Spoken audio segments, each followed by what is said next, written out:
where the Broncos and Seahawks will have the attention of the world come Super Sunday. The Cody Arena here in West Orange, New Jersey is set for a big fight night on Super Bowl weekend edition of Friday Night Fights presented by Corona Extra. Tonight our attention is a packed fight card that's going to move with non-stop action of 3 fights with 26 scheduled rounds. We're covering featherweights, welterweights, and we have light heavies in our main event, including the U.S. debut of Blake Caparello. He'll face the 40-win veteran Elvir Maricki. We're going to get right to it with welterweights, and a familiar name, just 80 pounds less than what we're used to saying with that name. It's Tim Witherspoon Jr., the son of the former heavyweight titleist. He's taken on Dusty Harrison Hernandez. There's Witherspoon Jr., 29 years old, 6 foot, 146 and a half. He's from Philly, 10 wins framed against 3 losses and a draw in his career. And he's opposite Dusty Hernandez Harrison from Washington, D.C. 10 years younger. He's only 19 years old. 6 foot, just over 146. He is 18-0 without a loss, 10 of those coming by knockout. Youth champion Dusty Hernandez Harrison.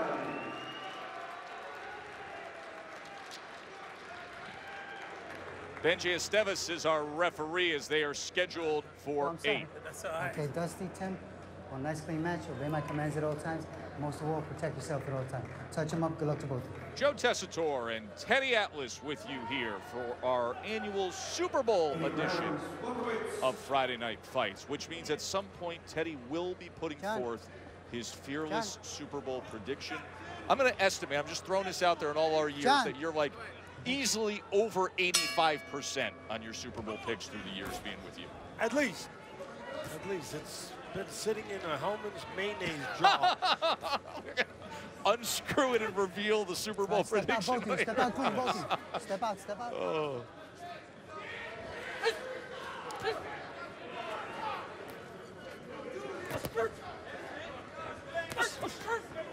Witherspoon trying to test the body, utilize that jab early, and there was a right hand that landed to the body from Tim Witherspoon Jr.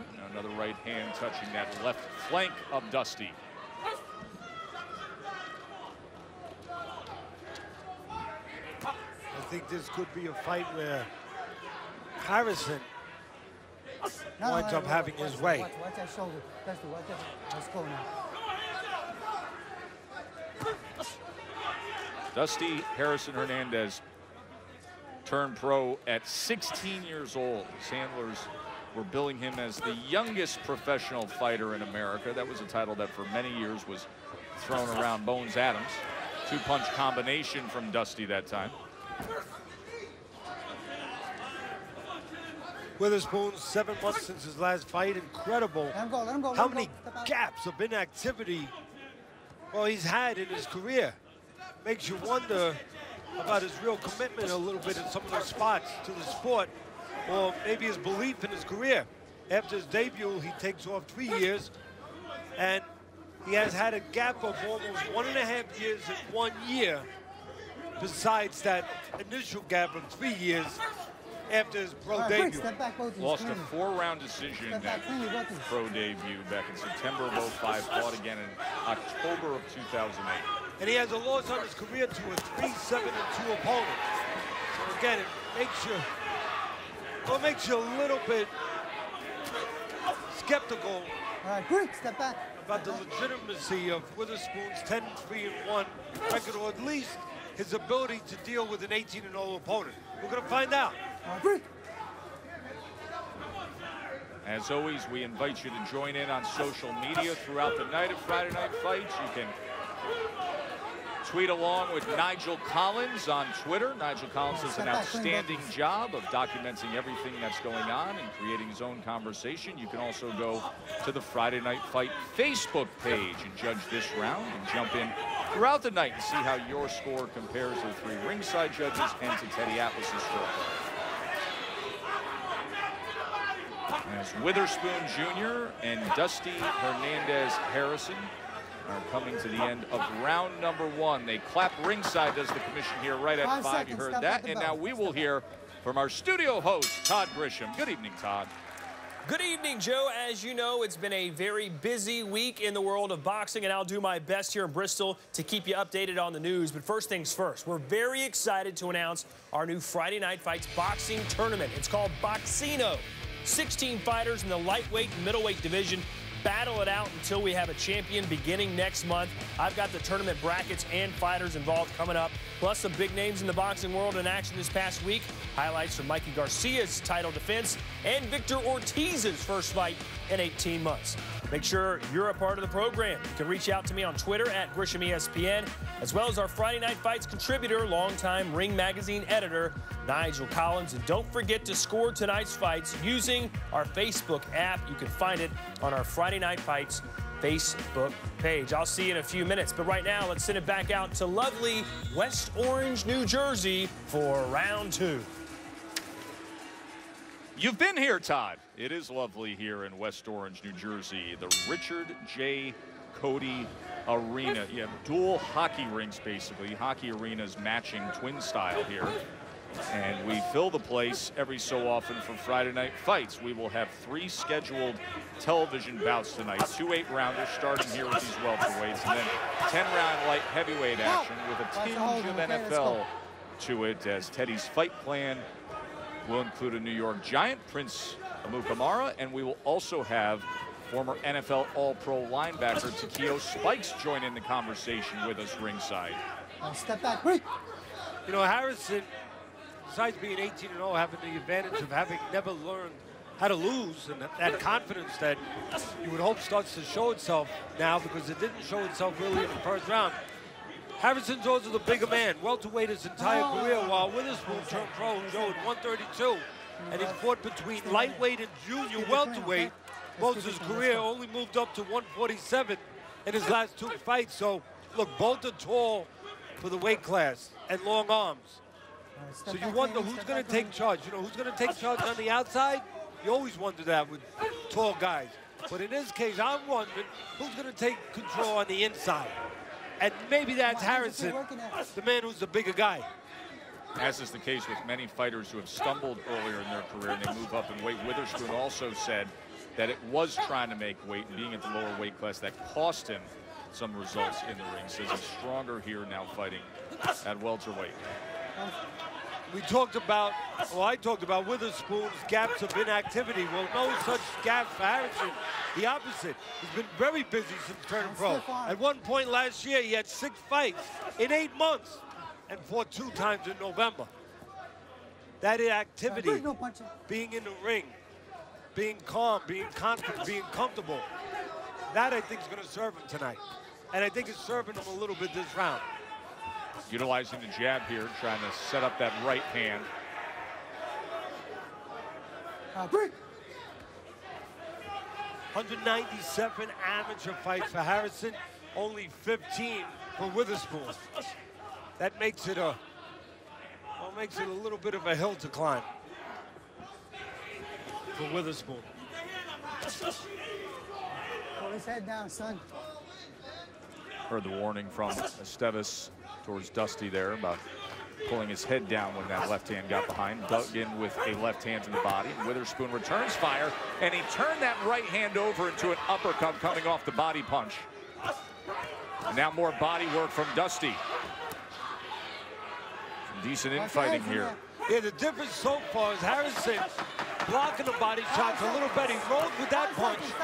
Witherspoon eating some of those.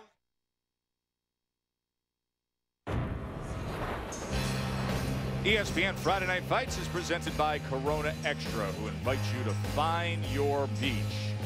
Hardly a beach with the weather near the Super Bowl, but this guy has been nice and warm in the backfield for the New York Giants. Prince Amukamara, first-round draft pick back in 2011, and he will be the guest for Teddy's fight plan coming up a little later to get you set for the main event between Maricki and Caparello. We're just south of MetLife Stadium here in West Orange, New Jersey. All right, let's go. Time in. Witherspoon started having a little bit of problems after a good first round, ate some right hands and absorbed some body shots from the undefeated Harrison in that last round. And maybe more problems to come is the fact that Witherspoon's never been past 6 rounds, Joe, in his career. Harrison has been 10 rounds one time. So you wonder how that's going to affect Witherspoon. Does he worry about pacing himself a little bit in spots where Harrison wouldn't have to worry about that? Harrison could go full throttle, at least mentally understanding that he's been in rounds.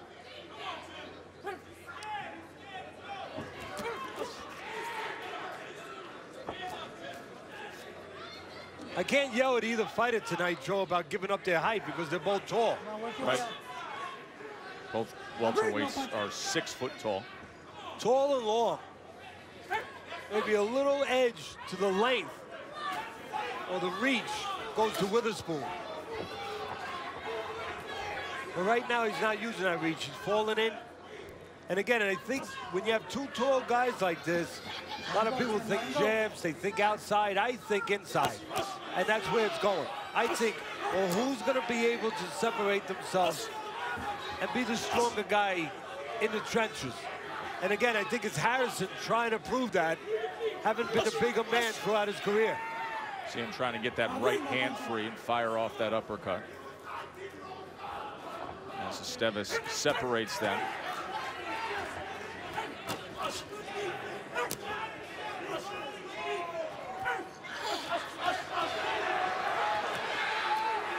Three-punch combination from Witherspoon, but it feels like the more effective work on the inside comes from Hernandez-Harrison. There's one advantage that Witherspoon might have, and I'm sure his father, the former 2-time heavyweight champion, is hoping he has. Maybe it's in the area of maturity. Harrison only 19 years old, of course. Witherspoon 10 years older at 29. Harrison only turned pro at 17. So you just wonder if maybe just the manhood, I guess, the maturity of Witherspoon could pull him through here. But the only problem is when you've had 197 amateur fights, even at 19, well, there's a certain amount of maturity to you. He's been forged as a young fighter.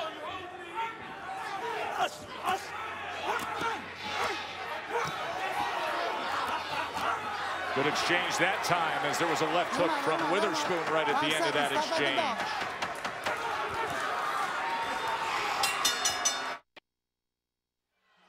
Well, you hear it in the business, rolling with the punches, sliding with the punches. That left hook, well, you can see right there, Harrison moves his head a little bit to the side as he's throwing the right hand. And that left hook, well, a lot of the power was taken off it as it slid just across his head.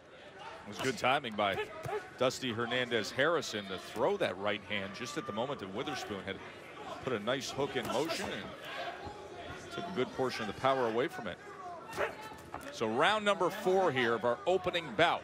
Got 8 rounds of welterweights, 8 rounds of junior feathers, and then a 10-round main event with an unbeaten light heavyweight making his U.S. debut in Blake Caparello.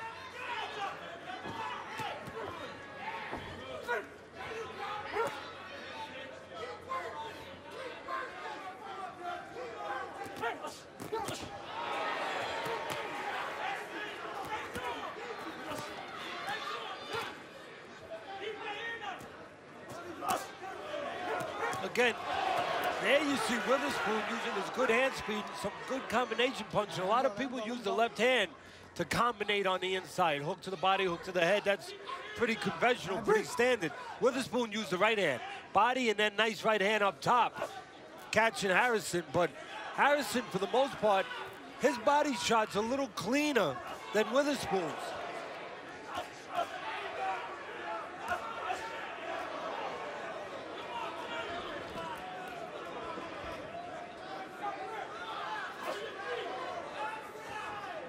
Let him go. Trying to free himself for some position on the inside. Now back out to space, and he leads off with a left uppercut, then a right hand, and now pushes him back against those ropes. Give credit to Witherspoon. 15 amateur fights versus 197 for Harrison. Well, you do the math. But right now, Witherspoon, oh, he's hanging in there pretty good.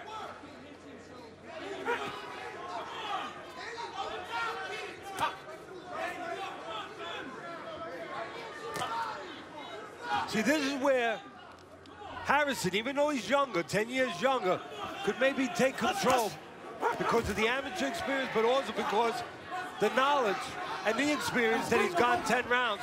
Witherspoon might be thinking about those rounds now, never having been out at 6. Let him go, Tim, let him go.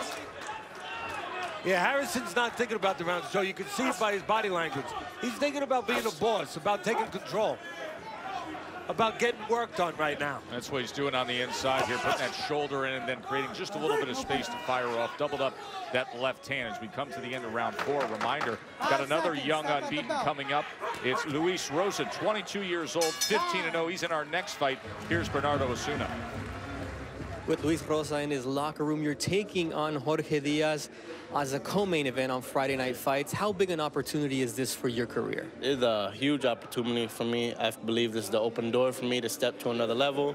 We're here, we're ready, we're strong, we had a great training camp, so conditioning is great, and we're ready to get another victory and move on to another level in our future. You say boxing for you is all about your family. Your mother is your manager, your dad trains you, your uncle's in your corner. But on the other side, Jorge Diaz missed the birth of his son to be here tonight. And he says somebody's got to pay. You told us the fight won't go the distance. Yeah, the fight's not going to go the distance. I believe I'm going to take him out early. I'm going to put the pressure on him, see how he reacts to it. I mean, we all give and take. We all got to give some to lose some, but I'm coming here to take, and I'm going to take that victory tonight.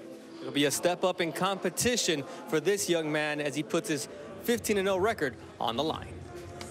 Thank you, Bernie. A confident young man in Luis Rosa, who says it will not go the distance when he steps in there with New Jersey's very own Jorge Diaz, whose wife gave birth to a little boy today, and he fights after our opening bout here as we're in round number 5, scheduled for 8 between Dusty Hernandez Harrison and Tim Witherspoon Jr.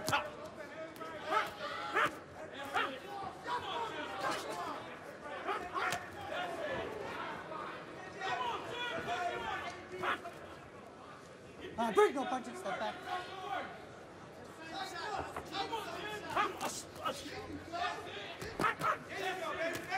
Witherspoon touching that belt line, then trying to headhunt a little bit, but it's good movement by Dusty.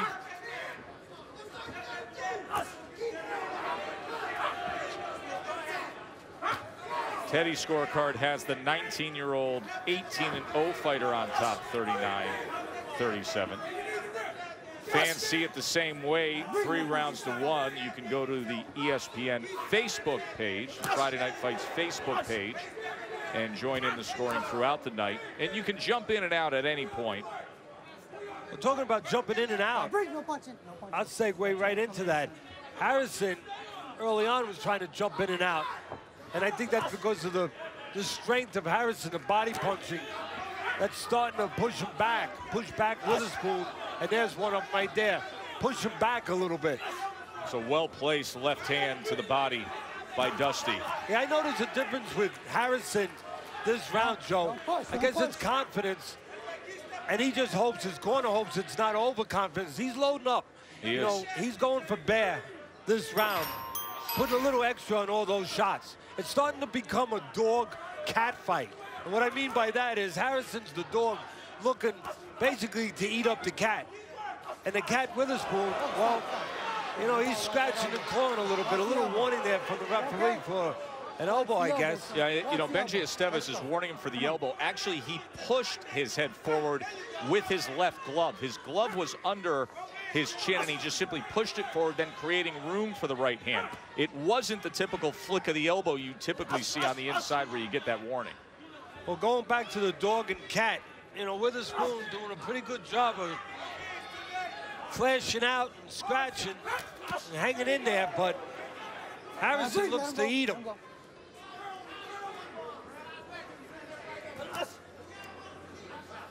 I guess you'd rather be scratched by a cat than bitten by a dog.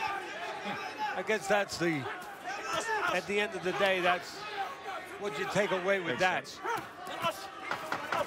5 seconds, that's the Come to the end of the round, give you a chance to show you the warning that Esteves put forward. And you'll see how he just simply pushed the head back with that glove. More to come, stay with us. Tim Witherspoon Jr. with dad in his corner. Of course, son of the former heavyweight titles, who was the WBC champ back in '84, took the BA belt in '86. Lost the title fight to Larry Holmes, beat Greg Page and Tony Tubbs.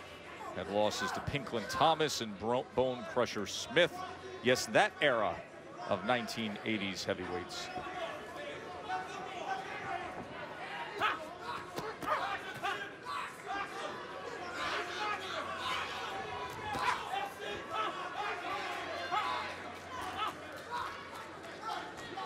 Let him out, let him out. Break! No punching.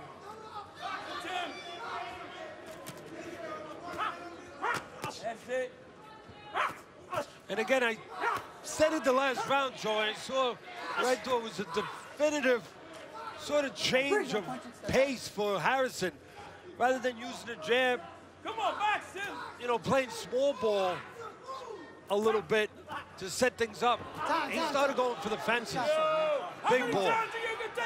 And he's going to get penalized maybe, or at least warned for that big ball Let's go. or that fences mentality. You know, sometimes you go for the fences, you hit a foul ball. That's right. Come on, Tim. All right, break, no punching, step back.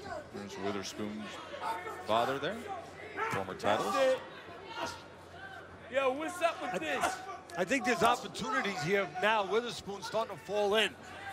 You know, he's got the smaller body, a little thinner, starting to fall in spots. That's I think it. there's opportunities for Harrison if he recognizes it. Take a little step back and maybe walk Witherspoon into something. Maybe an uppercut. Just look at it. You can see the body language of Witherspoon. He does well there. But there's spots where he gets top heavy, leans a little bit.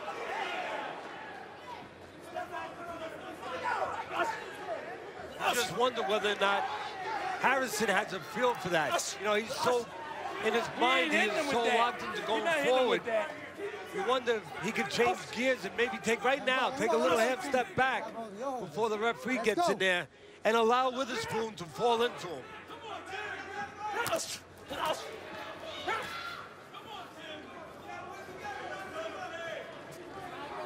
All right, break, no punching.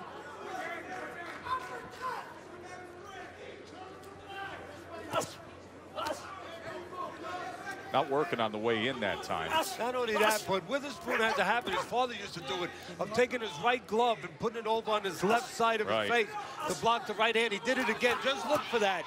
Now, if I'm Harrison, I'm in the corner, I'm going to pick up on that and tell him, look, he's putting his right glove over, all the way over on his left side. So what you do is you throw a right hand, a short right hand, to keep the glove over there, and then come back with a left hook, and there'll be nothing home. Nothing to block that left hook. Right, get him to go there and take advantage. Corner trying to urge on the 29-year-old Tim Witherspoon Jr. They were saying, hey, you were doing 5 rounds of sparring consistently with middleweights. Now you got 2 to go here against the 19-year-old welterweight, Dusty Hernandez Harrison. And he's got to do it in territory that he's never been before. That makes it harder.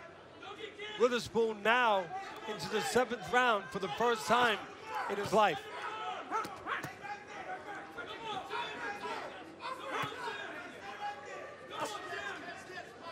And I said earlier, Harrison, well, he's been in this territory. He's been 10 rounds one time in his career.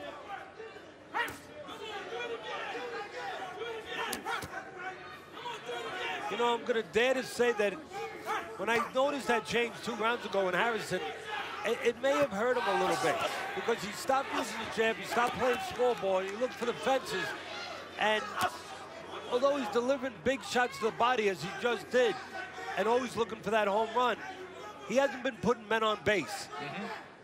And he's been allowing every once in a while for Witherspoon, oh, to sneak something in there, to steal a base, so to speak.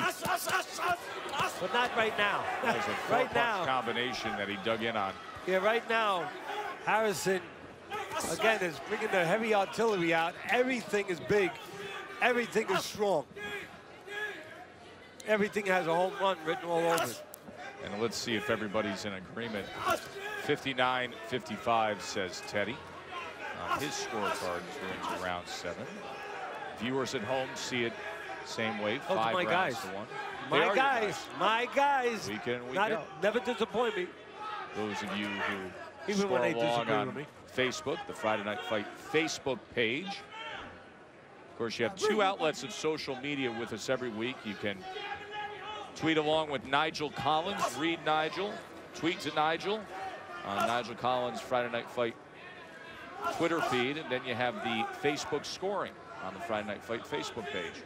You know, in life, in the ring, on the football field, coming up Sunday, you know, we're always pushing to get that edge.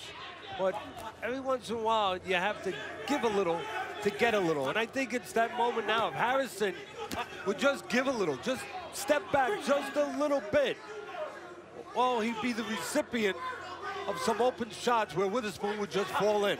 Like right now, just take a little step back, and that was a little step with that uppercut, and it worked pretty well for Harrison. They'll have 1 last round to go here. Then we have 8 rounds with unbeaten Luis Rosa and our light heavyweight main event still to come. Stay with us.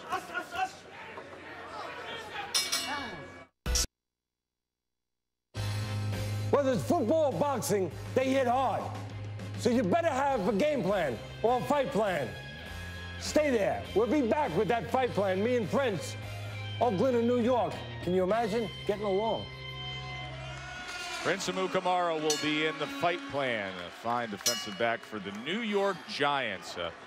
You have an incredible relationship with NFL players. They've always gravitated towards you. It feels like you've had so many NFL players through the years wanting to join in the fight plan, and another one here tonight for our Super Bowl edition of Friday Night Fights. 8th and final round here between Tim Witherspoon Jr., the 29-year-old, and the 19-year-old, 18-0 fighter, Dusty Hernandez Harrison, who is ahead on Teddy's scorecards and on the fan scorecard. And right now, talking about football, Harrison's showing his own version of prevent defense. You know, not going forward, although he's making me a liar now, but starting off the round, not going for the fences, not going forward, but using his legs, which he hadn't been using for about 4 rounds, and showing a little defense with those legs, little versatility, knowing that he's ahead. But right now he figures, well, he's been safe for the most part all night, pressing the issue, pushing the envelope. Well, he might as well finish that way. You know what? Sometimes you're right that way. Because in close, when you're pushing, there's less that the other man can do, especially when you're the one doing the pushing. You're in control of the situation. So for a lot of people sitting out there that say, well, he's putting himself in the eye of the storm, you know, possibly in the lion's cage. But in reality, by being in close and being in charge, he's limiting what Witherspoon can do.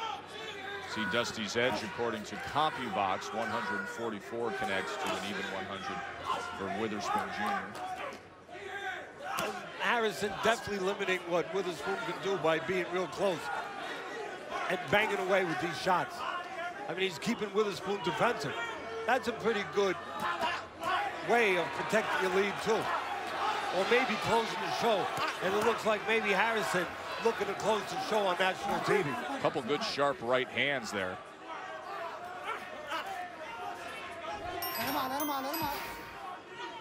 That's what's ahead. Rosa and Caparillo, next 2 fights coming up. Rosa's unbeaten, Caparillo's unbeaten. You see Rosa against Diaz, junior featherweights, and then Caparillo against the veteran Elvir Maricki. See, there's that right hand again, moving over. Just watch, there's the right hand again, moving over to the left side of the face of Witherspoon. If Harrison wants to close this show, touch him with the right hand and then come, bang, right back quick with that left hook before the right hand gets back over.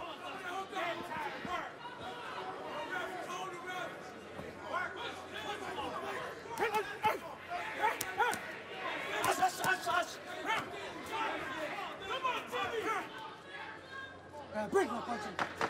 5 seconds, step back.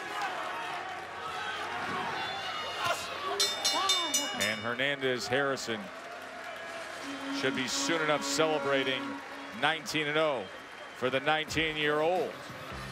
We will hear from the judges when we return to Friday Night Fights. Joe and Teddy wrapping up our first fight of the night. We've got 2 more to go, but let's show you what happened at the end of the last round with Tim Witherspoon Jr. and Dusty Hernandez Harrison. Watch the corner to your left. That's the former heavyweight titleist, Tim Witherspoon.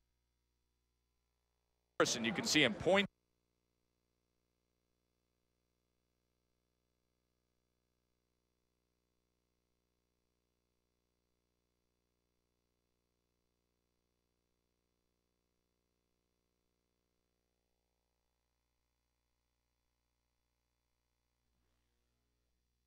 Is you always hear that saying, you know, it's not personal, it's business.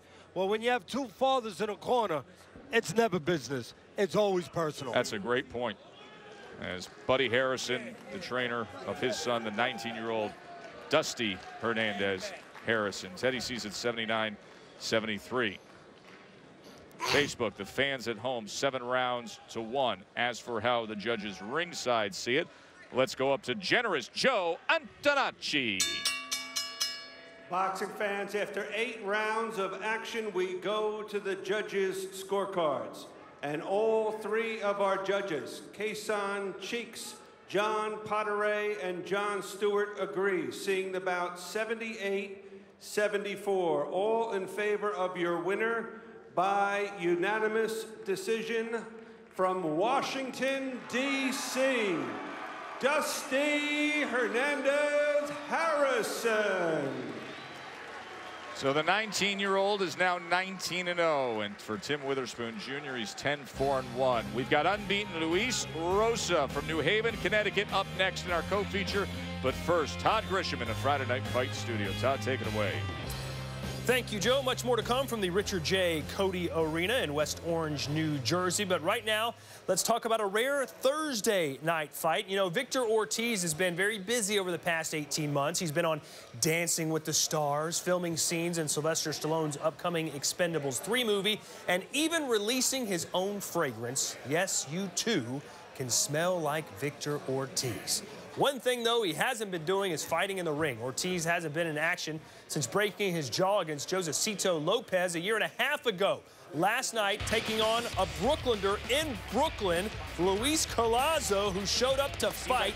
Round 1, Ortiz in the white trunks came out fresh. He was aggressive, looked good, but then at the end of round 2, Collazo, not known for his power, with a quick, sneaky right hand, which drops Ortiz. And Ortiz, although it looked like he might have been able to get up, does not. Collazo wins. And he says he wants Mayweather next. Good luck with that. As for Ortiz, Oscar De La Hoya tweeted afterwards that he thought Ortiz should retire.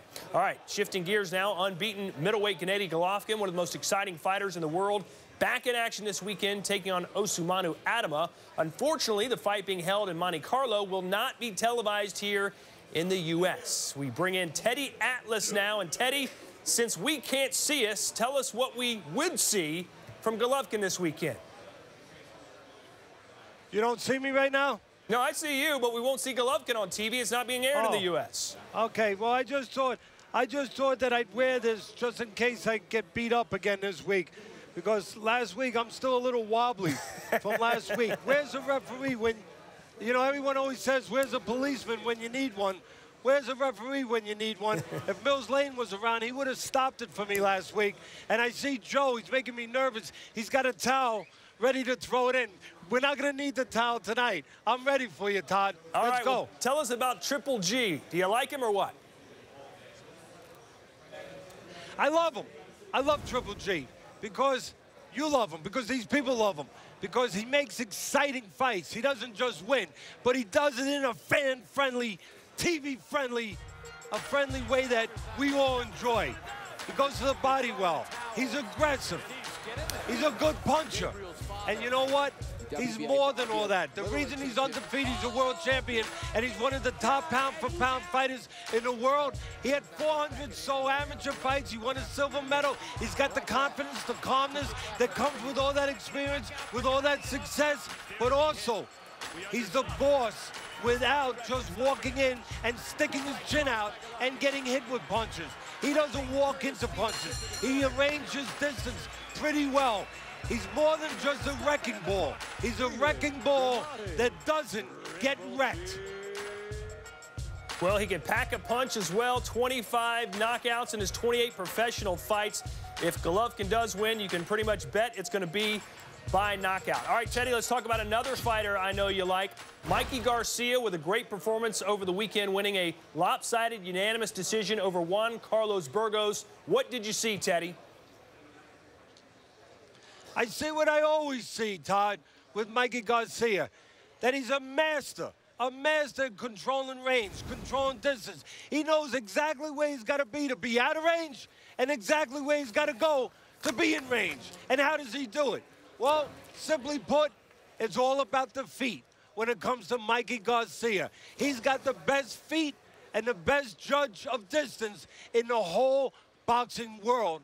And let me show you exactly how he does it and how he did it last weekend with Burgos. Right here, he sizes up, he's got a good eyes, he sees where he's got to go, how far he's going. Now he's thinking, okay, do I need 1 or 2 jabs to close the gap? 1 jab and a nice big step, and then what does he do? He keeps just enough range, just enough distance where he can unload the package. What's the package? Well, it's that, the right hand. You don't get close to a guy so you can get smothered. You get close to a guy so you can do damage. And that's exactly what he did right there. A dominating performance. Next up, it appears he'll be taking on Yuri Gamboa. That would be a much tougher fight for him. It might happen in May. Teddy, great job with that segment. We're back on track. But wait, I understand you have even more on Garcia. Yeah, come on, don't stop it. Now you're really being a referee. I'm doing good tonight. Look, my legs aren't wobbly. I'm okay. I can see how many fingers. Don't stop it. Don't stop it yet, kid. Come on, coach. Give me a chance. All right, I got one more. If you're not closing the gap, and I talked about it before with Garcia, you're not closing the gap, then you have to understand what the range is at the backside where you can step out and you can get your opponent to come in. 2 ways to deal with a tall man. Go get him. We just saw it. And the other, well, shrink him. Make him smaller. Make him come to you. Set a trap. Let's take a look at that. Right here, you can see Burgos. He understands where the end of the punches are. Exactly where he's at the end of the distance and where he's got to go and where he's got to stop. He steps back. He sets the trap. He gets the taller man to give up his height. And then he puts the brakes on and he stops so he can once again deliver the package. And it's that. It's the right hand. Step back, make him come in, and then land the right hand when he's close to you, when he's small, and where you can catch him. The whole package. The best feet in the business. You saw it right there. The best at controlling range. You saw it right there. Mikey Garcia. All right, Teddy, are we done here? I don't want to ruin it again. Are we done? No. Todd, how many fingers do I got up? 5, then went to 4, but that was your thumb, so 4 fingers. I think we're good. Okay, all right, go on, Todd. Go on, you're good. Come on, coming up next week, hard-hitting Texas veteran Roberto Garcia brings a 5-fight winning streak into his 10-round junior middleweight fight against former Mexican amateur Roberto Gonzalez from the UIC Pavilion in Chicago. Don't miss it, 9 p.m. Eastern on ESPN 2. Well, aggressive featherweights Luis Rosa 15-0 and Jorge Diaz 17-2 might steal the show on this week's Friday Night Fights. That was tweeted by our very own Nigel Collins. Make sure you are following him on Twitter. And guess what? That fight is coming up right now.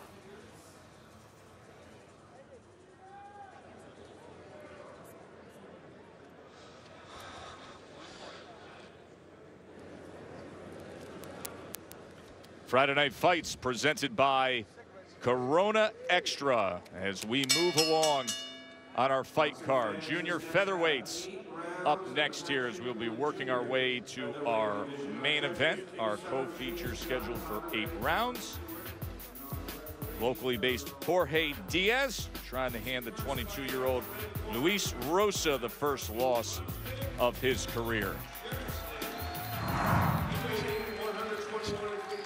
And there is the 26-year-old Jorge Diaz, 17-2 with 10 knockouts. He's from nearby New Brunswick, New Jersey. He's fought just once a year for the past 2 years. Prior to that stretch, he did pull off a win against the former Cuban gold medalist and star Jan Barthelemy back in '09. More recently, he was TKO.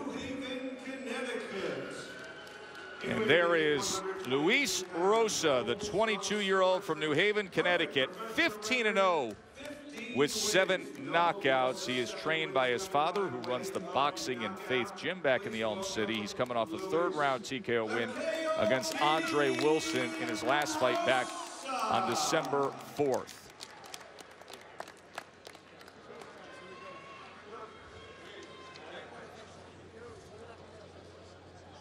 Let's see what the fighters need to do to look like a champ. Brought to you by Just for Men, Teddy. Well, why don't we start? He earned the right to go first. He's undefeated. Let's start with Rosa. He's coming off a KO loss. That's Diaz, that is. Well, jump on him while his confidence might still be low. And for Diaz, we'll try to counter and time him coming in.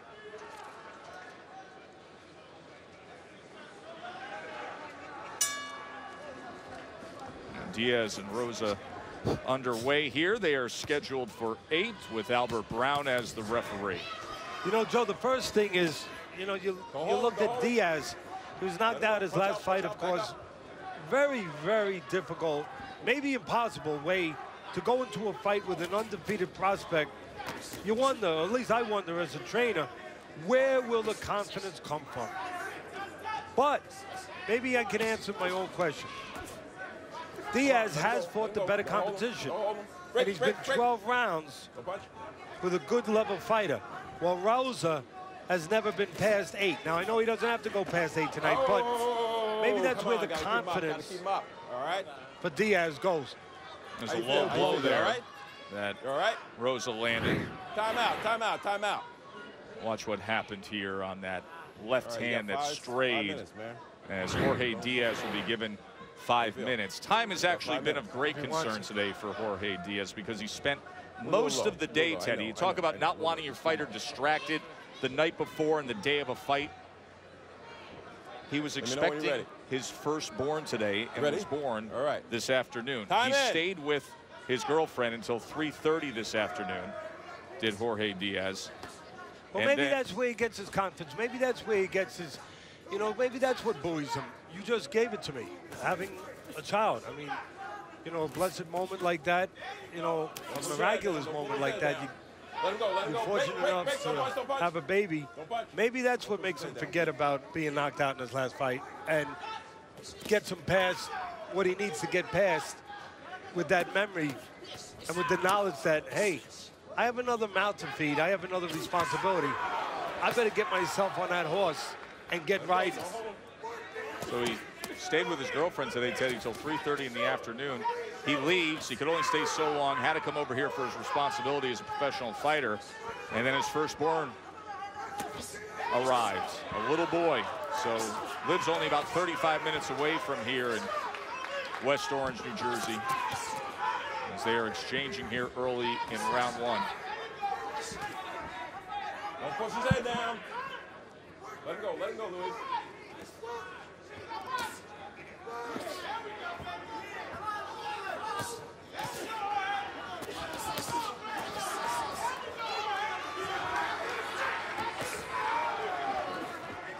Diaz has lost 2 of his last 4, so again, where's his confidence?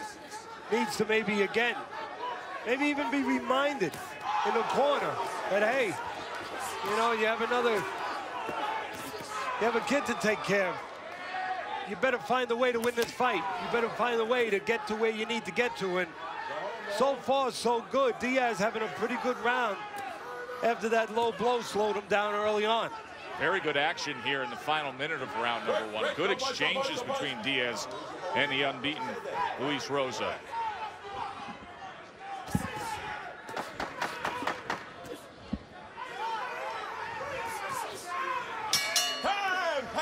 Joe and Teddy with you here at the Cody Arena. Our main event, Elvir Maricki against Blake Caparilla. Used to train Elvir Maricki. How do you see the fight, Teddy? Well, the first thing I think about is soup is on in a couple days, not too far away from here, the big game, of course. And the first thing that comes to mind is, at least for me, I'm always thinking about scoring field goals or touchdowns in the big game. And I'm thinking about that, staying with the football theme. I'm thinking about tonight's main event. Is it field goals or is it touchdowns? Well, Maricky, kind of like Peyton Manning, he's the better technician. He's the guy who knows how to fight a little bit. And by the way, that is not Maricky. But he's the guy that knows how to fight better than that man, Caparello. Caparello's a southpaw. He has that going for him. And he's undefeated. He's got that going for him. He's never learned how to lose. And he comes forward. But Maricky, as I said, more polished. And both these fighters, at the point in their careers, Maricky, at 34 years of age, can't afford to lose. Of course, Caparello wants to win this fight in America, on television. They understand what's at stake. So I'm thinking they're both going to be looking to throw the ball downfield. They're both going to be looking to get in the end zone. They're both looking for touchdowns, not field goals. 20-17, final score. I'll let you know who a little later. That's coming up. This has been a good start to our co-feature. Diaz and Rosa with some promising exchanges here. If they keep up this pace, going to be very entertaining. As Diaz continues to try to get right into the chest of the unbeaten 22-year-old. Come on, punch out, guys.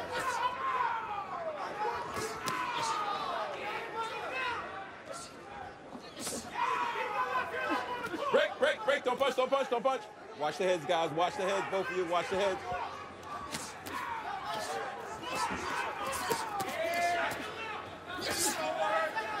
Right now, a little adjustment by Rosa. He sees that Diaz trying to be the dog in this fight, come forward, knock down. turn Rosa into a cat, try to do the big biting. So Rosa, oh, he's doing a little counterpuncher now. And now he's turning southpaw.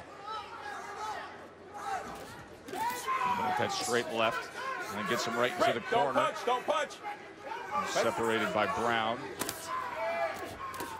Albert Brown, the third man in the ring tonight. Come on, let him go. Rosa having a better round, warming up a little bit.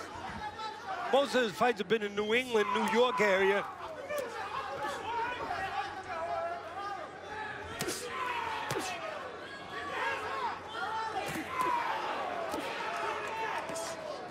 Most of the fights for Diaz, well, right here in the state, his home state of New Jersey. And see, that's what I mean, the adjustment by Rosa. You know, you got a bull in the China closet and Diaz coming forward. So Rosa, the southpaw, right now is saying, all right, you know what?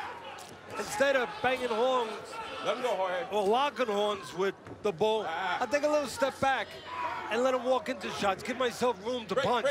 Rosa did a pretty good job with that a little while ago. You keep pushing yourself down. Let's go. That is a slip. That is not a knockdown at all there. Go. Both men opening up wide here in the final moments of round two. Break. No knockdown, no knockdown. Wait, time! Joe Tessitore, Teddy Atlas with you here at the Cody Arena in West Orange, New Jersey. Good pace early here between Luis Rosa, the 15-0 22-year-old from New Haven, and Jorge Diaz. He's a first-time dad as of this afternoon, little boy born, who he's going to go home to after he takes care of business here, 26-year-old from right here in New Jersey. Round number 3 scheduled for 8. I don't know if Diaz is in great shape, or he's just so nervous waiting for his child to be born that he hasn't eaten recently. But on the scale, Diaz came in the lightest weight he's been in, Joe, in over 4 years. I'm gonna push you that hard, though. Come on, come on. Came in at 121.7. Rose is 5'5", 123.2. As he comes surging in now. The one thing that I think is gonna really serve Rosa and really hurt Diaz. Diaz has been inactive. 7.5 months his last fight. Of course, he got knocked out. That's tough to overcome. Get rid of those cobwebs from that, the memory of that, the negativity of that mentally. And if you go back 2 fights, Diaz was off 1 year and 3 months. You look at Rosa, just the opposite. Only fought 1.5 months ago. That's the way to stay sharp, confident, and to improve in the ring. And right now, Rosa turns back to orthodox after being southpaw the last round for much of the round. And he's trying to go get Diaz now. Now he's trying to be the guy pushing forward a little bit. As he does those last 2 times, Diaz wrapping up with that left hand around the right arm of Luis Rosa, who's digging in with left hands in the body and now almost caught him with that right hand on the inside as Albert Brown calls for them to get him up a bit. Plenty of opportunities to use the jab for both guys because both these guys like to look for big shots. So whoever uses the jab, well, you know what? And as I say it, Diaz grabbing that moment. Whoever used that jab, they can separate themselves. They can grab some parts of the round. They can get ahead in those spots where there's not a lot going on. Because other than the jabs, everything else, pretty much a power punch. And with those are the total jab numbers. To your point, Teddy, they've only been 6 total jabs landed, according to CompuBox. Yeah, and again, if somebody in the corner, and you always need a good corner, just like you need good coaches on the sideline in football.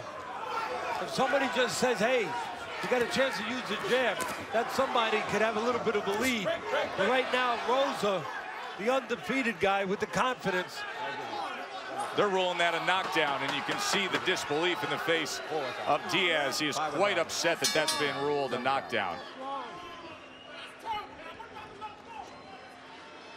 So let's show you what happened there at the end of that round as a knockdown was scored. Don't worry about that. Look if a punch caused this here, Teddy. As Rosa, yeah, there was a left hand right there. Then he ties up and a right hand goes to the body, but he was tying up, and I think that's the complaint from Diaz. But watch the left hand that affects him right there.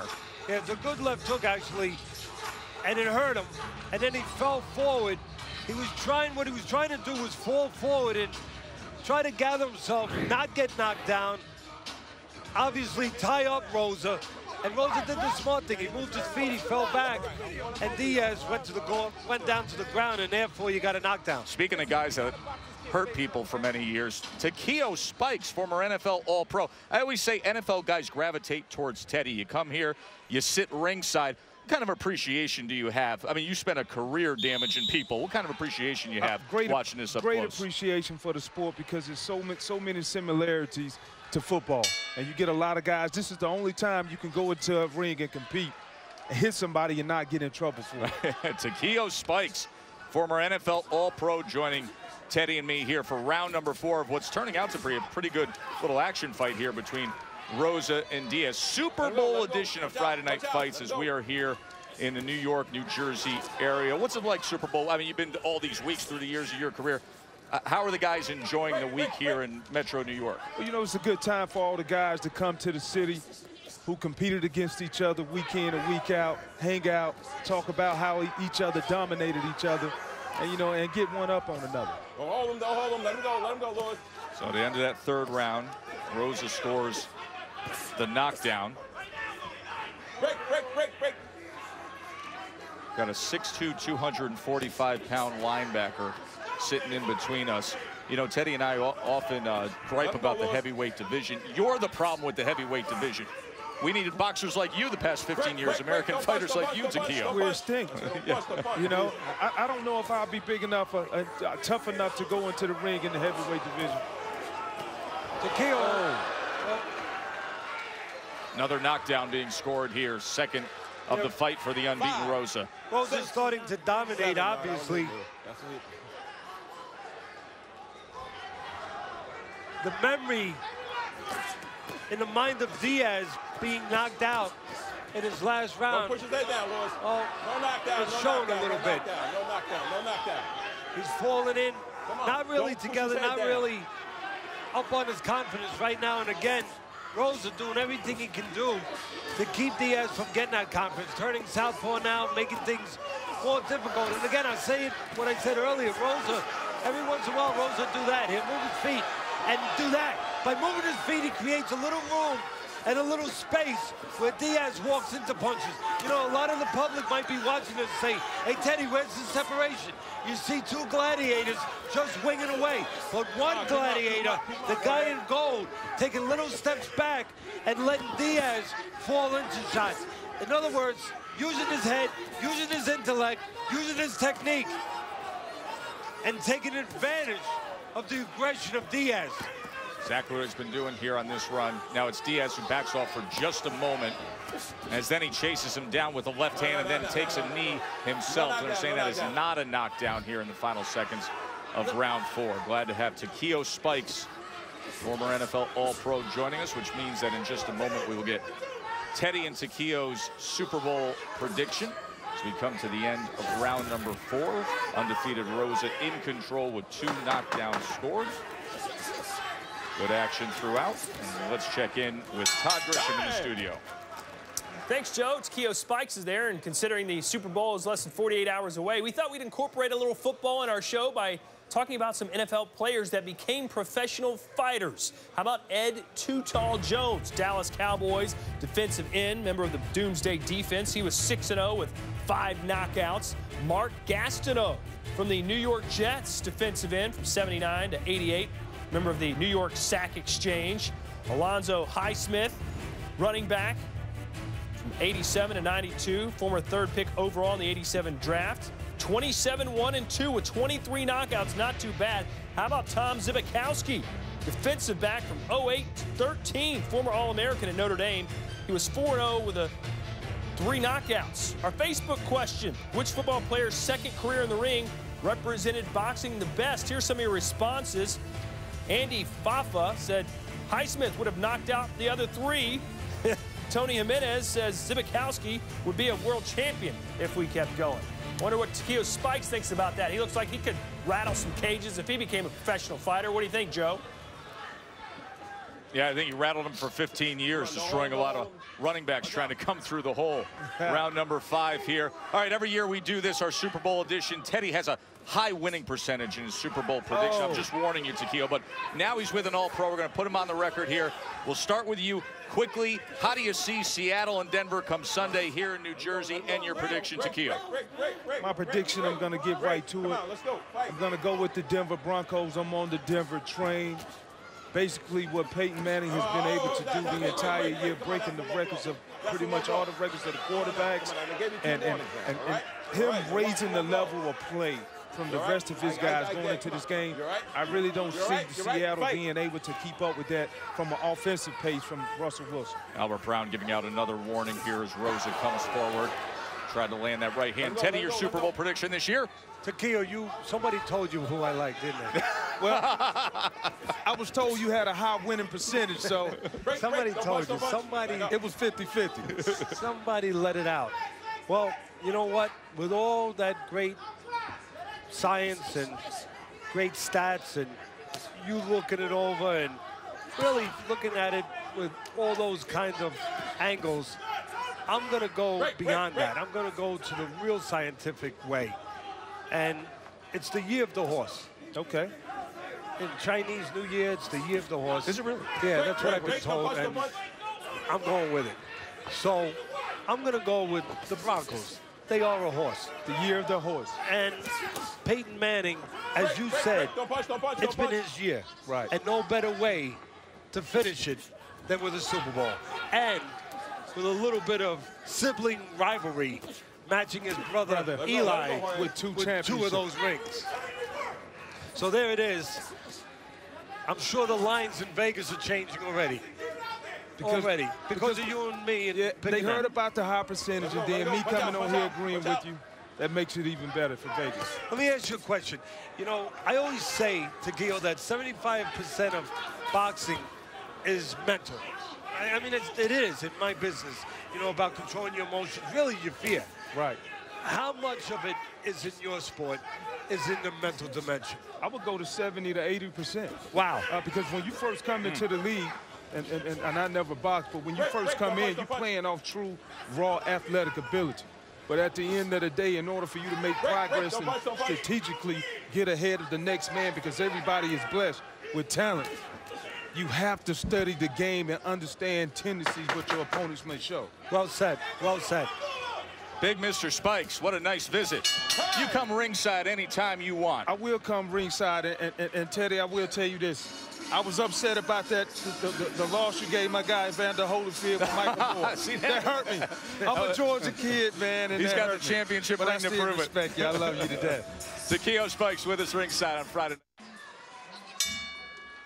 Joe and Teddy here ringside in New Jersey as Luis Rosa trying to move his mark to 16-0 as he's been in control here against Jorge Diaz.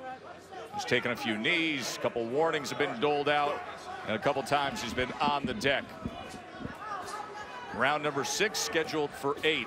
As Rosa comes charging in, short left hand there. As Brown's been a little quick with some of these breaks here. Break, don't punch, back up. Right. You can see some swelling around the eyes of the 26-year-old. Let him go hard. Seen the versatility of Rosa as well, as Teddy noted early on. He's not pushing it hard. Switching stances and then the ability to back up and create space. Come on, let him go hard.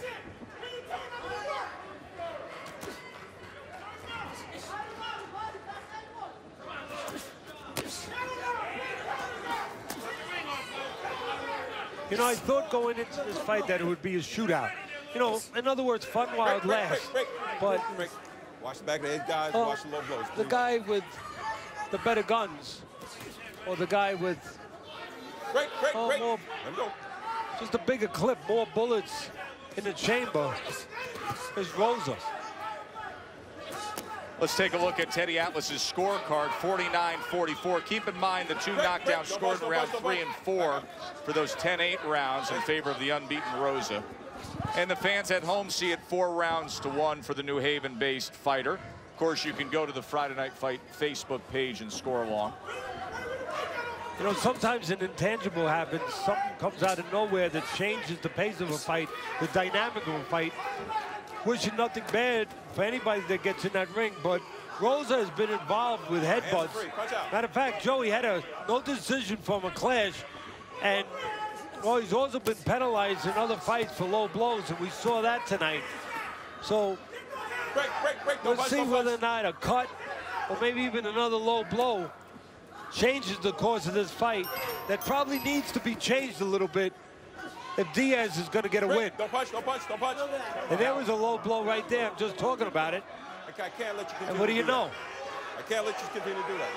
Now you hear Albert Brown coming in saying, I can't let you continue to do that. I would think that that would be the final warning before a point deduction if it happens again. You see much more pronounced swelling around the eyes of Jorge Diaz here. Don't push that. See, and that can change the fight. Because obviously, at some point, there's going to be, if they continue, there's going to be point deductions. And that is one way to win rounds.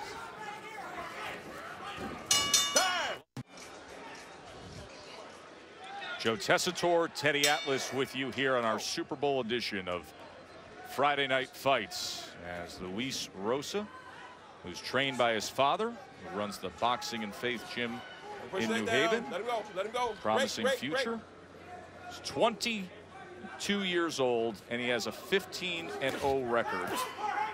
And he is break. Don't punch. managed by Mike Criscio, who also guided the career of Chad Dawson. Of course, went on to become a world champion from the same town in Connecticut.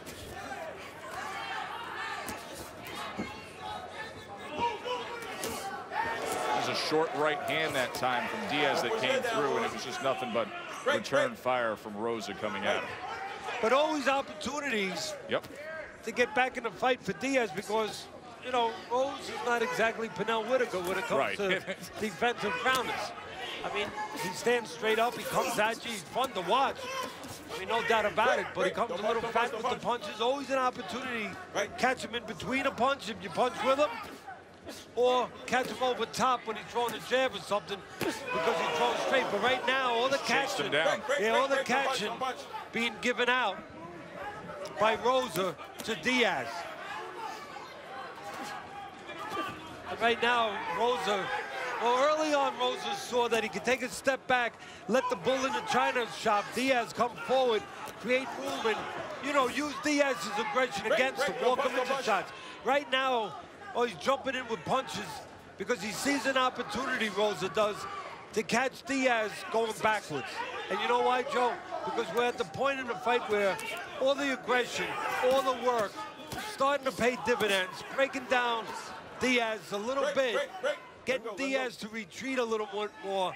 And Rosa recognizes that and recognizes this, that he's going to be able to catch Diaz stepping out, pulling out, maybe even wilting a little bit.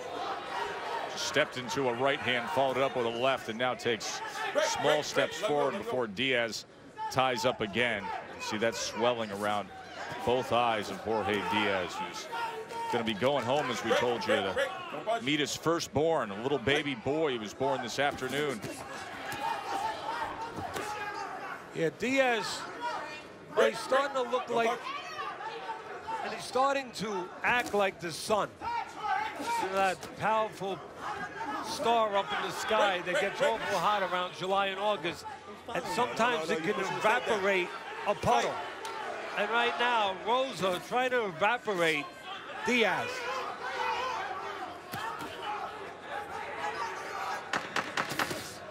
Good, sharp right hand, and another one for good measure here. Next week on Friday Night Fights, we will be in Chicago, UIC Pavilion. Had so many good bouts there through the years. And Roberto Garcia and Roberto Gonzalez, a couple of veterans, will be meeting up. So we will see them. We've seen both guys before in the past. Garcia had a decision win against Antoine Smith. Gonzalez we've seen through the years. That's next week, our main event from Chicago, a 9 o'clock Eastern start time for Friday Night Fights. Here is the 8th and final round as Luis Rosa did such damage at the end of that last round against Diaz. Well, you know, sometimes looking at somebody's face and the swelling that they may have absorbed, well, it's not always, it's not really indicative all the time of who's winning the fight. Tonight it is. No doubt. You look at each guy's face and you know exactly what the scorecard should read. Matter of fact, something different happened in between rounds. A great doctor came up to me just a moment ago, Dr. Charles Malone, probably the best hand surgeon in the United States, maybe in the world, came up to me, tapped me on the shoulder and said, I think they should stop this fight. And again, we're always thinking about safety. That's a doctor telling you. You have doctors here at ringside, but... And another right hand from Rosa moments ago that just snapped the head. And look, I mean, look at the punishment Diaz has taken as Rosa goes right, left, right, left. And exactly what we're talking about, exactly what Dr. Malone was talking about. You know... Correct me if I'm wrong, but Dr. Malone has done some pretty significant hand surgeries to world championship boxers through the years. Oh, yeah, many of them. Right. Many of some of the best fighters that have ever put those gloves on, and some of the best football players, basketball players, hockey players that have ever performed in their own arenas. And then there you see Diaz still showing plenty of heart, landing the right hand, but you know, it's like the ocean keeps coming. It's hard to stop it. And right now, well, Diaz really feels like the shore, and the ocean is crashing on that shore and taking a little piece of that shore away. And that's why I think we talk about that fight should be stopped before it's too late, because how much of that shore is taken away? How much of that person is taken away with these kind of punches? And these right hands from the undefeated Luis Rosa, they are landing right on the same spot. If you look around the left eye of Diaz, you will see swelling that has grown even throughout this 8th round. Now you can see the pronounced swelling around that left eye. And again, the men in charge, the people that are charged with the responsibility of looking out for the fighters, of course it starts with the corners. And then of course the doctors at ringside and the referee inside, making that decision on when enough is enough. And again, another big, big shot. Big right hand landed by Rosa. And we talked about it early. A lot of opportunities to catch Diaz, you know, when he's throwing wide or when he's jabbing because he stands straight up. A lot of heart shown by Diaz, but only one winner, and that's Rosa. Man, Rosa just punished him in the last 6 minutes of this fight. Impressive down the stretch, and he scored 2 knockdowns early as well. We will hear from the judges. There's the unbeaten kid from New Haven. More to come. Stay with us. Jorge Diaz came in confident against Luis Rosa, but Rosa is going to leave unbeaten after this display. Scored a knockdown heading the 3rd and 4th round. Yeah, it was all one man, and that man was Rosa, mostly with power punches. His power punch is just a little shorter than Diaz's. Plenty of heart by Diaz, but also plenty of punches absorbed all night long. I mean, he was taking and taking in those last 6 minutes, and Rosa was connecting with ease with a series of right hands. 78-72, says Teddy, as the 22-year-old stands by. Facebook scoring 7 rounds to 1. Say you, the fans at home, as Luis Rosa looking to move to 16-0. We go up to Generous Joe Antonacci.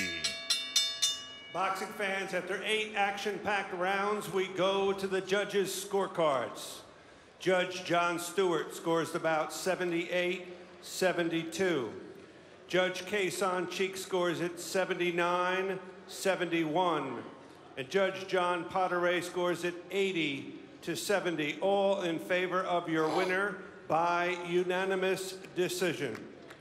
From New Haven, Connecticut, Luis the KO King Rosa. So he'll make the easy drive up I-95 with that perfect record. Jorge Diaz is going to go home about a half an hour away to meet his newborn son with those swollen eyes. But it's Rosa who's 16-0 as we are working our way towards our main event. The undefeated Blake Caparillo taking on the veteran Elvir Maricki, and Bernardo is standing by in Maricki's locker room.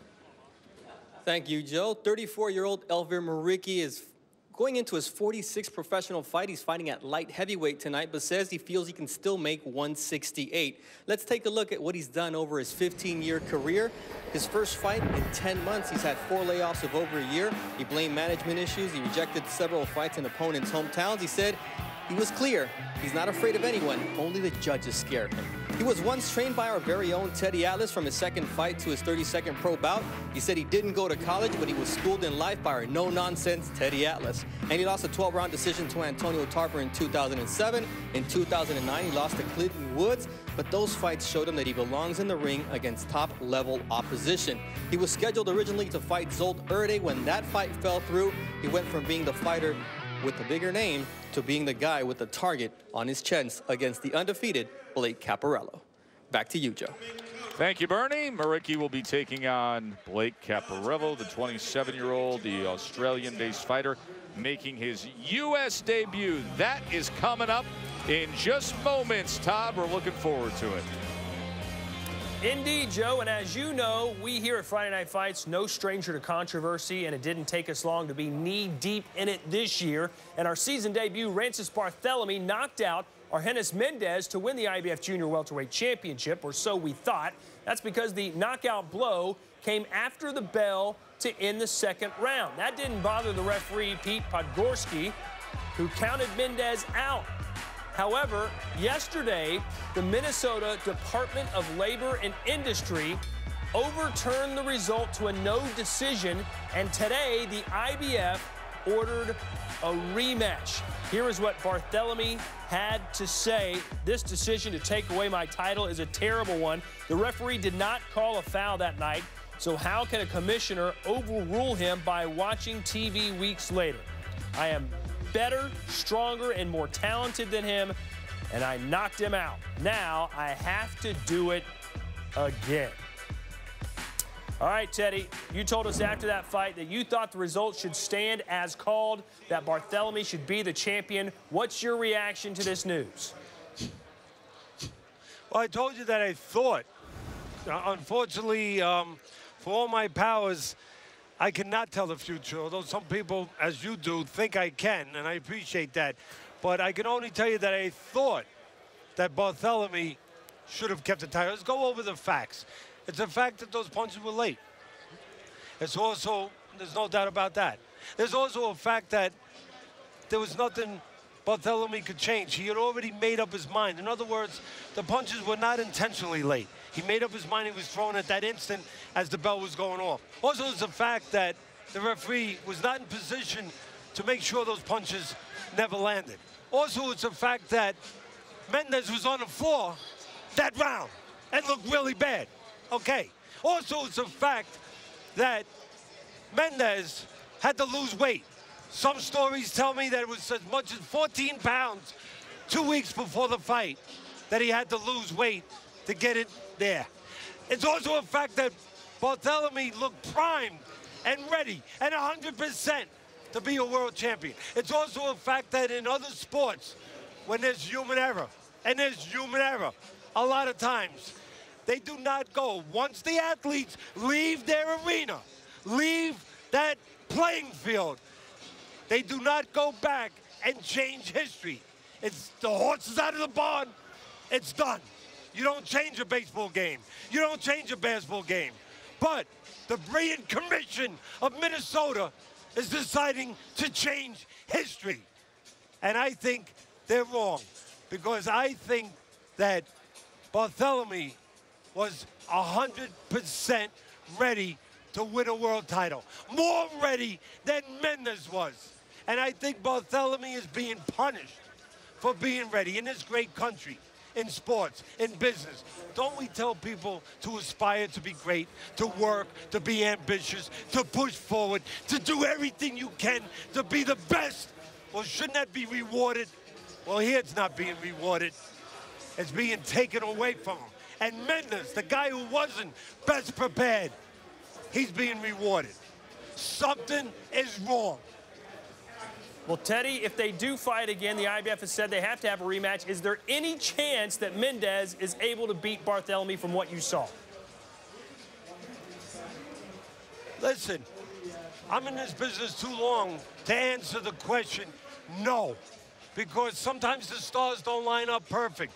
You know, Barthélemy was so ready that night. That's why I'm so upset. I know how hard it is to win a world title. I've been in this business 40 years, and he might never have as good an opportunity to win the title. The stars might never line up everything perfect the way they did that night.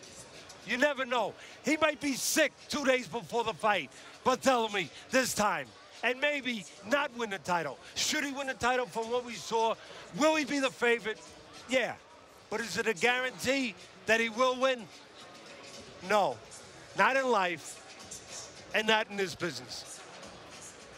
All right, Teddy, thanks for your perspective.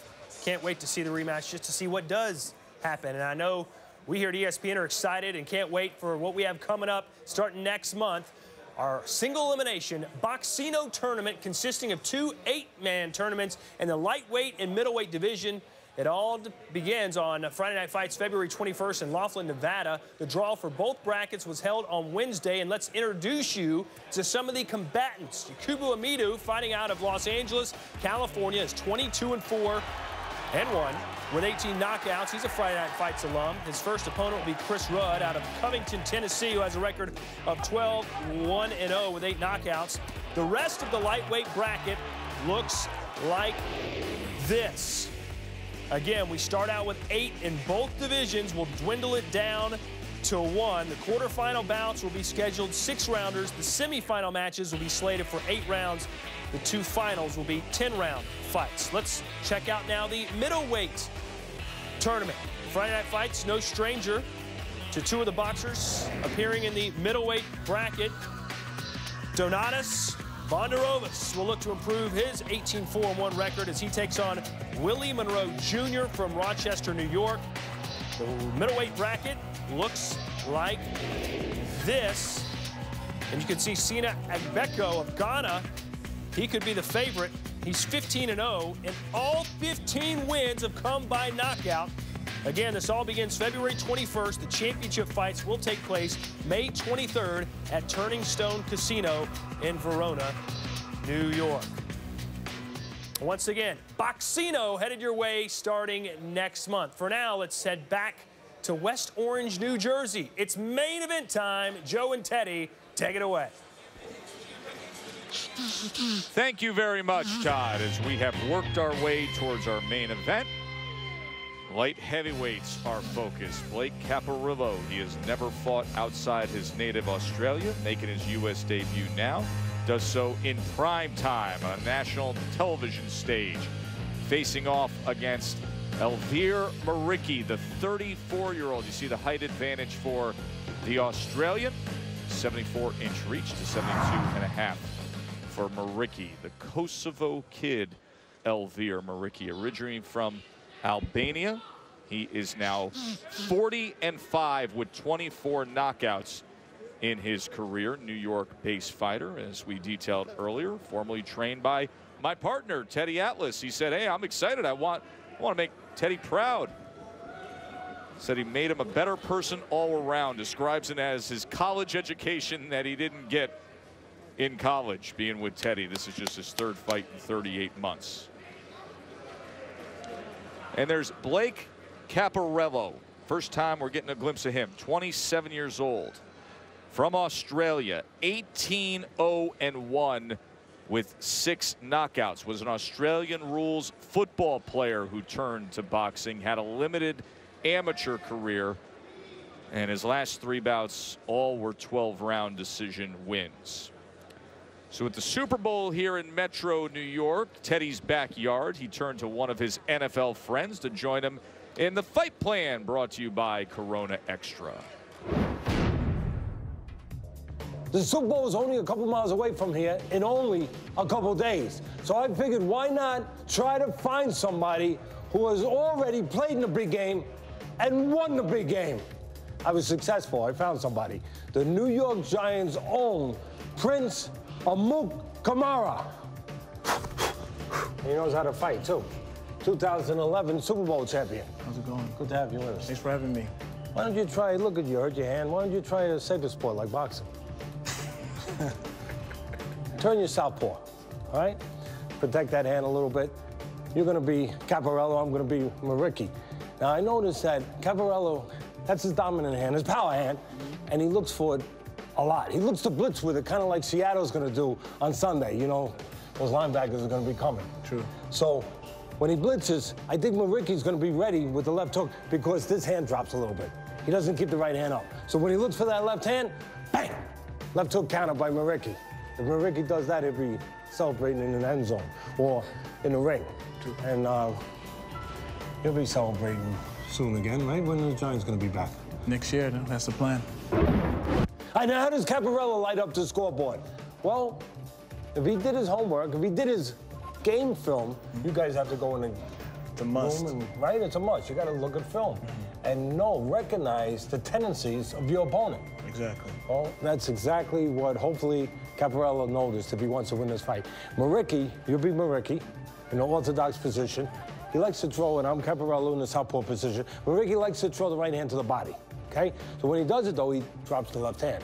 So now with the right hand in front here, Caparillo, bang, counter with that right on. You're too close, man. No. Hey, come on, you're a football player. You're out on there with 300 pounds. You have helmets. You have helmets. It's all right.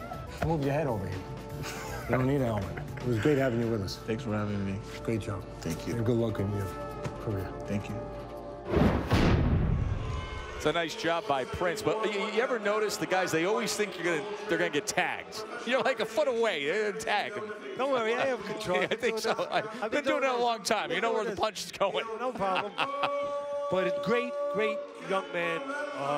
My son, the coordinator of scouting for the Oakland Raiders, gave me a quick scouting report on him and said, terrific cover man, great speed, runs a 4.4. 40. You don't run a 4.4 40, do you? No. Maybe a 10. 4.10. Yeah. Maybe a 4.4 10. Yeah, a 5. 10. You know, right, yeah. But says his greatest strength, his intellect, and his character. That man's going far. Benji Esteves will be the referee for our main event, as we will find out what we're dealing with here with Blake Caparello. How much of a measuring stick will Elvir Maricki be, as we are scheduled for 10 in our main event? Well, one thing that might hurt my former fighter, Maricki, he hasn't been active. I mean, you could almost say that it looked, if you look at his record, that he was semi-retired. 10.5 months since his last fight, but then he has had gaps of all more than 1 year in his prior fights. So that lack of activity, you wonder, or you just wonder how that's going to affect him, especially early in the fight where he's dealing with that rust a little bit with an undefeated Caparello. Here's some good news, maybe, for Maricki. 3 fights ago, he beat a southpaw, and obviously he's fighting a southpaw tonight. Who's just measuring with that right jab, not really snapping it out there. Now he comes in with that left hand. See, that's what he does. He'll move a little bit, Joe. He'll move a little bit, and then he looks for the big left hand. Does the southpaw Caparello, his power punch, the punch that he can turn into it. And for Maricki, what does he look for? Well, he looks for the right hand. Sometimes to the body and sometimes looping to the head. Maricki loves to throw a right hand looping to the head. The thing that worries me about Maricki is his chin. He really does. And he hears this tape, he's probably going to be upset at me, saying, what do you mean I don't have a good chin? And he's taking good punches, but I've noticed with Maricki that there's been times that he's been hurt with punches throughout his career where he didn't even get caught necessarily on the chin. It might have been on the chin, it might have been on the head, but I've seen him affected a lot of times in fights. So for me, he's the more experienced guy, he's the more polished guy, but when he gets hit, what does he do, especially now at 34 years of age? Does his legs or his chin, do they hold up? To me, that's the biggest question mark. And again, a lot of people are going to say, hey, Teddy, Maricki fought Talbot. Fought him well. You know, and he fought him real well, and he went the distance, you know, and he's only been knocked out 1 time. That was all the way back in 2004 against Danny Santiago. Yeah, but I've been around him a long time. It's always shown, as I said, great heart, and for the most part, he has been durable, but I've seen him shaken. Sometimes when you just wouldn't expect a certain punch to shake him. It's the nature of a guy like this, Maricki, but his ethnicity, his culture, where he's from, what that area had been through during his childhood. He's gonna have heart. He's gonna be tough. He's gonna be gutsy, a gutsy Albanian here. Plenty of heart, and taking nothing away from the man from Australia. He's 18-0-1, and any man who can get in that ring, well, they have courage, they have heart. Let's see now who can mix it with the skill sets. And a 1. Joe Tessitore, Teddy Atlas with you here, our Super Bowl edition of Friday Night Fights, where Teddy has gone on the record with the Denver Broncos. Yes, it's the year of the horse. The year of the horse. Does that mean that I will have more success in the summer when we are at the Saratoga racetrack? No. I mean, well, then what good's the year of the horse if I'm not cashing tickets? Round number 2 of our main event here. Elvir Maricki and Blake Caparello, the unbeaten Australian.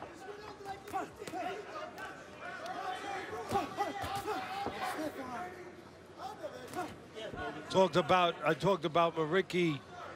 Well, he's been knocked out 1 time, only 1 time in his career, and obviously that's a career with a lot of fights, 45 fights. So, talking about sometimes I've seen him shaking a little bit. I thought I saw him shaking a little bit in that last round. Caparello has been on the floor with a fighter with a record of 11-7. So, if Maricki can find that chin, well, it'll be interesting to see how good it is with this 18-0-1 fighter from Australia. And this is his first fight outside of his homeland of Australia. You say the way he could do that is to potentially be ready to fire off that left hook in a moment's notice to counter that right hand of Caparello. Yes, well, actually, to counter the left hand, but what you're right about, Joe, is the right hand is low of Caparello. Oh, excuse me, to counter the left hand, right, and take advantage of the right hand being low. Exactly. That's the MO on Caparello. You know, moves around a little bit, uses his legs a little bit, and then he likes to do what he just tried to do a moment ago, but Muriqui changed distance on him. Come with that, the left hand. That's his dominant hand. That's the hand he depends on to stay undefeated. Muriqui's not using his jab now. The corner needs to tell him, hey, you're pressing this guy. I know he's a southpaw. I know a jab is a little awkward with a southpaw. It's not as comfortable with a southpaw, but you have to use it to get in. And it can be effective with a southpaw. Just even as a shielding factor on the way in and before you take some damage, as well as being an offensive setup weapon. But you saw CompuBox has just one landed by Elvir. No, you know, you hear me say a lot of times you got to put bugs on the windshield. And that's what the jab does for Muriqui as he's coming forward. He puts bugs on the windshield of Caparello, where it makes the vision of Caparello a little difficult, a little foggy. And then it sets up the right hand that Muriqui's looking for. Just threw it, but it was partially blocked that time and by again, Caparello. Joe, Caparello looking for that left hand all the time. You know, he'll fling out that jab, but it's really the left he looks for. Muriqui, well, he'll put punches together like he did a moment ago, but he's always looking for that right hand. Sometimes the looping right hand up top. We saw in the last fight Rosa do serious damage to Diaz with some swelling at the end of the fight. Let's check in with Bernardo with an update on Diaz. Bernie? Thank you very much, Joe. Well, this is the stretcher that will be transporting Diaz to the hospital in just moments. Dr. Avery Brown was the man who took the initial assessment in the locker room. He said that Diaz suffered a lot of head trauma and that he had some neurological deficiencies in his initial assessment. That he's going to go to the hospital, no doubt about that. St. Barnabas is about 1.5 miles away from here, but where Diaz wants to go near home in New Brunswick, and he has chosen Robert Wood Johnson Hospital because he wants to meet his son more than anything tonight. We'll keep you abreast as to what happens as the moments progress here. Very tough situation for this young fighter. Firstborn child earlier today for Jorge Diaz. Then he goes out and fights Rosa and takes a beating throughout, was knocked down twice, took a lot of punishment in the last 6 minutes of the fight. But I think that's absolutely the right call by Dr. Avery Brown, Teddy. We see the swelling as becoming more and more pronounced around the left eye of Diaz. So observing him tonight in the hospital, undoubtedly the right move there, and that's what they're going to do with Jorge Diaz. Listen, Joe, I always worry more about a fighter that takes punches and punishment throughout the night than a guy that gets knocked out in 1 or 2 rounds. That's right. It's the accumulation through the years of damage we've seen that is much more dangerous than just being knocked out. You're better off taking the shot early, getting out of there, than taking the continuous punishment, the totality of that punishment over an 8-round period like Diaz did. You know, Muriqui has been cut off from a head clash in his career.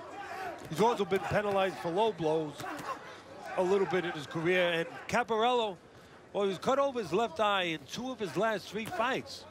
And 1 of those cuts came from a head clash. So you wonder whether or not we're going to see red tonight.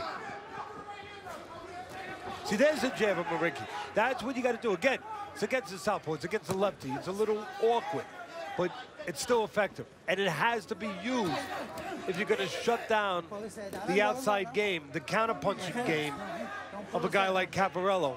In other words, if you're going to be safe getting in. And that time, Muriqui was safe getting in. But now it's up to Muriqui when he gets in there to be effective, to find a way to work. One thing that I talked about it earlier that Muriqui wasn't doing was using his jab to press forward. He's starting to do it a little bit better.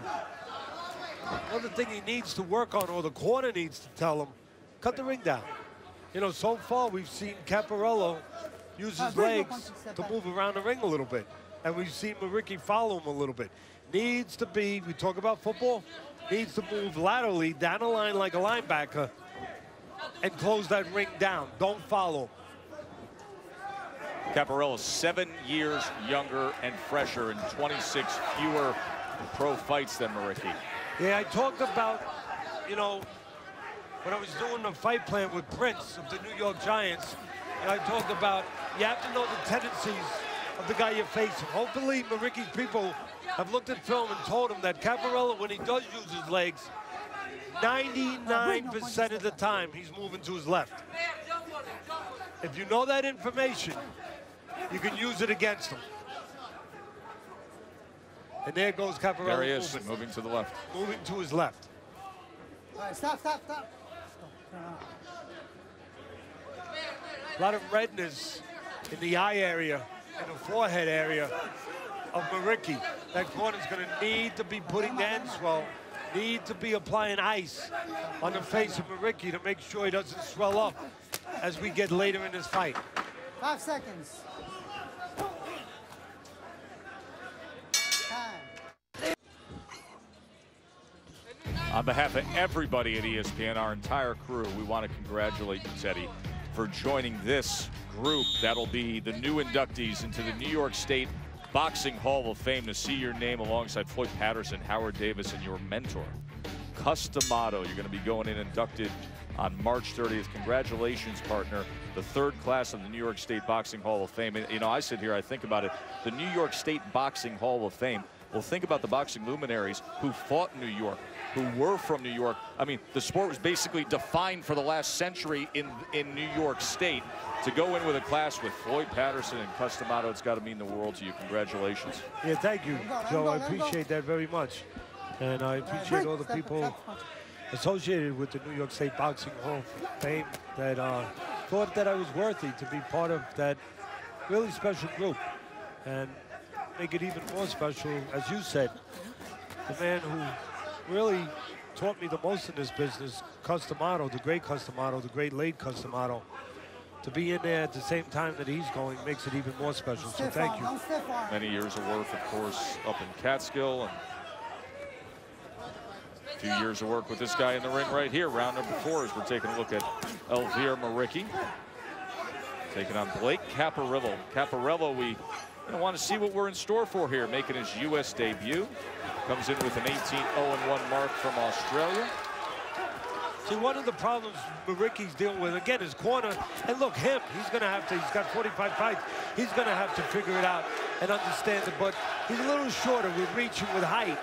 He wants to be in close. He gets in close. And what does he do, Joe? What did you see him do a moment ago? Comes back out in front of the man with the reach advantage, with the height advantage. If you've earned the real estate, you stay there. Exactly. You don't come back out like that and stand in front of the man who's longer, taller, and is comfortable when you stand in front of him, giving him the liberty to let his hands go like that. You're inside, work, stay in there. Again, he comes out, what happens? He eats the left hand from the southpaw. Saw the CompuBox numbers moments ago. Distinct advantages in punches thrown and landed for the Australian. Let him out, stop. Watch that elbow. You know, the Australian, Watch the elbow, come on. Caparello, I'm not so sure I'd be happy. I keep calling him the Australian all night. He went 10 rounds in his 6th pro fight. That's quick. You know, that shows a certain maturity, a certain toughness. We're talking about how tough Maricki is, but shows a toughness that you can go 10 rounds in your 6th pro fight.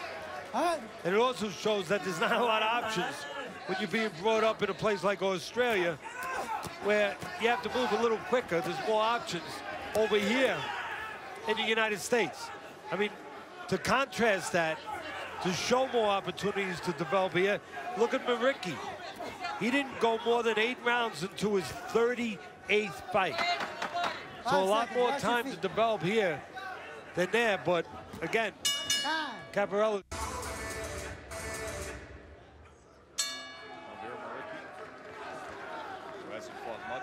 Years. Hasn't fought 10 months, fought 1 time in 2010, 1 time in 2011, didn't fight in 2012. And that's hurting him, that inactivity. Well, if you're active, it serves you. You're inactive, it does hinder you.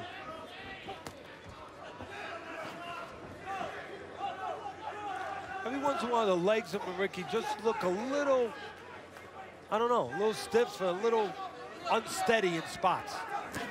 Comes in with a lead right hand against Caparello there. Caparello now using that right jab. But Joe, see, for me, the completion of that observation is, yeah, you're right. Comes in, Maricky, with the right hand, but then he goes back out. And what happens? He eats a right hand from the southpaw.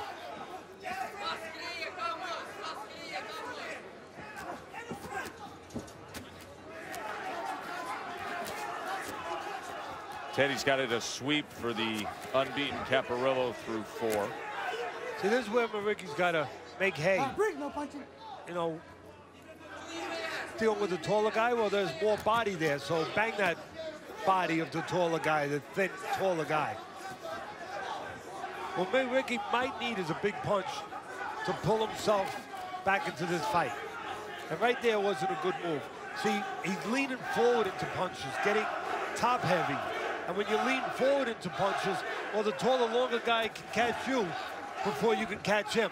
Kind of like what your uncle used to do when you were a kid. Remember? You know, he'd tell you to swing and he'd put his hand on top of your head. You couldn't reach. You couldn't reach him. Well, Maricky's leaning forward a little bit, and he's not going to be able to reach his uncle. Well, not his uncle, but the taller Caparello. And again, Maricky not pressing behind that jab, although he did there, and he got in safe and clean. All right, guys, come on, let's stop the wrestling, guys. Oh, right there. Both of you, come on, come on. I was saying a moment ago that Maricky might need a big punch to kind of change the balance of this fight. And if he's going to land it, one of his signature moves was where he would bend to the body like he's going to throw a right hand, Joe, and then instead loop it up top and try to catch the opponent looking down.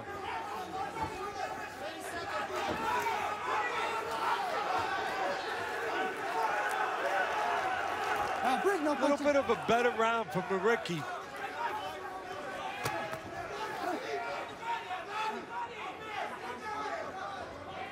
And again, he's inside, but getting tied up there, not able to do what he wants to do, which is work to the body. 5 seconds, 5 seconds. My break. Coming to the halfway point. We're here for Super Bowl weekend. Friday night fights presented by Corona Extra. You see MetLife Stadium not far to our north from this Cody Arena in West Orange, New Jersey. It's gonna be good weather, Teddy, this weekend. Really, I mean, you know, a week ago we were all freezing back here at home on the East Coast, and they're saying it's going to be in the 40s for kickoff come Super Sunday. Well, a lot of people listening that are involved with the NFL are saying right now, as they hear Joe Tessitore talk, they're saying from your mouth to God's ears. Yeah. Because it's all about the weather. We talk about, you know, it's all about the feet with Mikey Garcia tonight. It's all about location in the ring. Well, for the Super Bowl, when you bring it to New York, and the powers that be that did that, made that decision, and want to make money, guess what? It's all about the weather. And they're hoping that it's a bit warmer. Right now, it's all about Elvira Maricky coming up with some answers here against Blake Caparello. But it's all about Maricky not leaning forward and not coming in naked. And what I mean by that is without the jab. When he leans forward, well, we talked about it before. He allows Caparello, the taller guy, to catch him before Maricky can catch him. He gives up a big advantage. And when he doesn't jab, well, that happens. He allows Caparello to touch him up. Caparello with the left uppercut. Yeah, well, he's looking. That's true, Joe.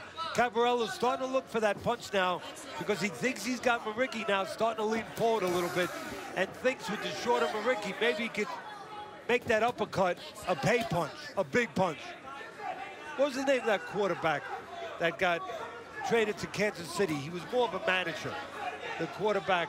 Oh, Alex Smith from the 49ers? Smith. Yeah, you know, we're on the football thing. So Caparello's reminded me of, obviously not of Peyton Manning, a big game changer, a big play guy, but Caparello's making me think about Alex Smith a little bit because he manages the game. And A.J. McCarron on Alabama. Very good. Well, you're the college man, so you should be good. That's always the rap on you McCarron. You should be good at that. And you're right. A guy that doesn't do anything spectacular, doesn't necessarily light up the scoreboard or explode the scoreboard, but manages the game. And right now, Caparello managing the fight.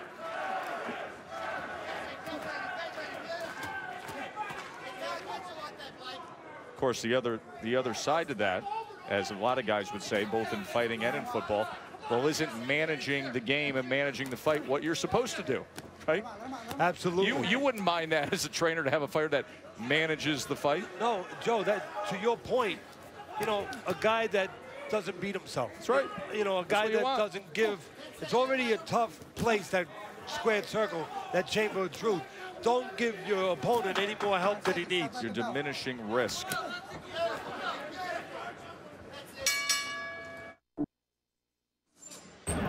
Well, I talked about, in the fight plan, I talked about the left hand, the dominant, strong hand of the southpaw Caparello. And he showed it all night long. Moving a little bit, and then throwing that left hand to the face of Maricki, and using that left hand, at least on my scorecard, to build a pretty good lead. Start of round number 7. The U.S. debut of the Australian-based Blake Caparello, 27-year-old, 18-0-1, 6 knockouts. You see a record 18 wins and just 6 knockouts, and you get a sense of what a guy is. And you know, you're not seeing that damaging, destructive power when he's landing clean shots here. You see exactly what he is. There's a good uppercut. Now, if he was a good sit-down puncher, an uppercut that flush would have sent Maricki back. You know, I talked about earlier the maturity of Caparello coming from Australia. You know, the negative, you know, not a lot of action there where you could take your time to build a guy up. As I said, you know, he was pushed into 10 rounds in only his 6th pro fight. And another example of maybe the maturity level of Caparello, you know, even though he's only got 19 fights, he's been 10 rounds or more, Joe, 8 times. While Maricki, with 45 fights, has only been 10 rounds or more 4 times. That's significant. It does. It speaks. It speaks that there's a lot in that small package of only 19 fights for Caparello. A lot more experience than you might think going into a fight with a guy with 45 fights. See him quickly turn that defense into offense there, as he was showing movement and then fired off the one single shot. See, right now, single shot. Caparello could probably afford to coast in some spots with single shots. Not Maricki. He needs this. He needs combinations, but he needs them to be more effective. He needs them to be cleaner. The one punch there was the clean punch by Caparello. I mean, if truth be spoken, Maricki threw about 6 punches, most of them blocked, but Caparello threw one left hand, and he was able to get it in. Reminder that Sports Center will be coming up as soon as we're finished here with Friday Night Fights. Come on, guys, come on. So again, no jab on the way in, and what happens? Well, Caparello is able to tee off a little bit, throw punches that maybe he doesn't throw if the jab's coming at him. If the jab, again, is hitting that windshield. Again, Maricki now starting to lean a little bit, covering up, not moving his head as much, covering up, putting those earmuffs on to block, and giving Caparello more and more opportunities to put punches together and maybe look for an uppercut. 5 seconds. And was parried away.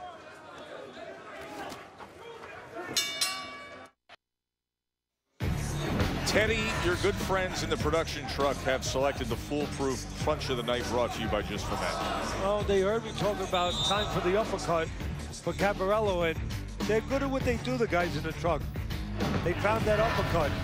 Maricki putting those earmuffs on, you can split the guard. Caparello splitting the guard with that left uppercut. Round 8. You know, Maricki, throughout his career, good career, but he's really, you know, you talk about getting over the hump, getting over that place that you have to get over. And for all his effort, he really hasn't been able to win at or above, really above the B+ level so far in his career.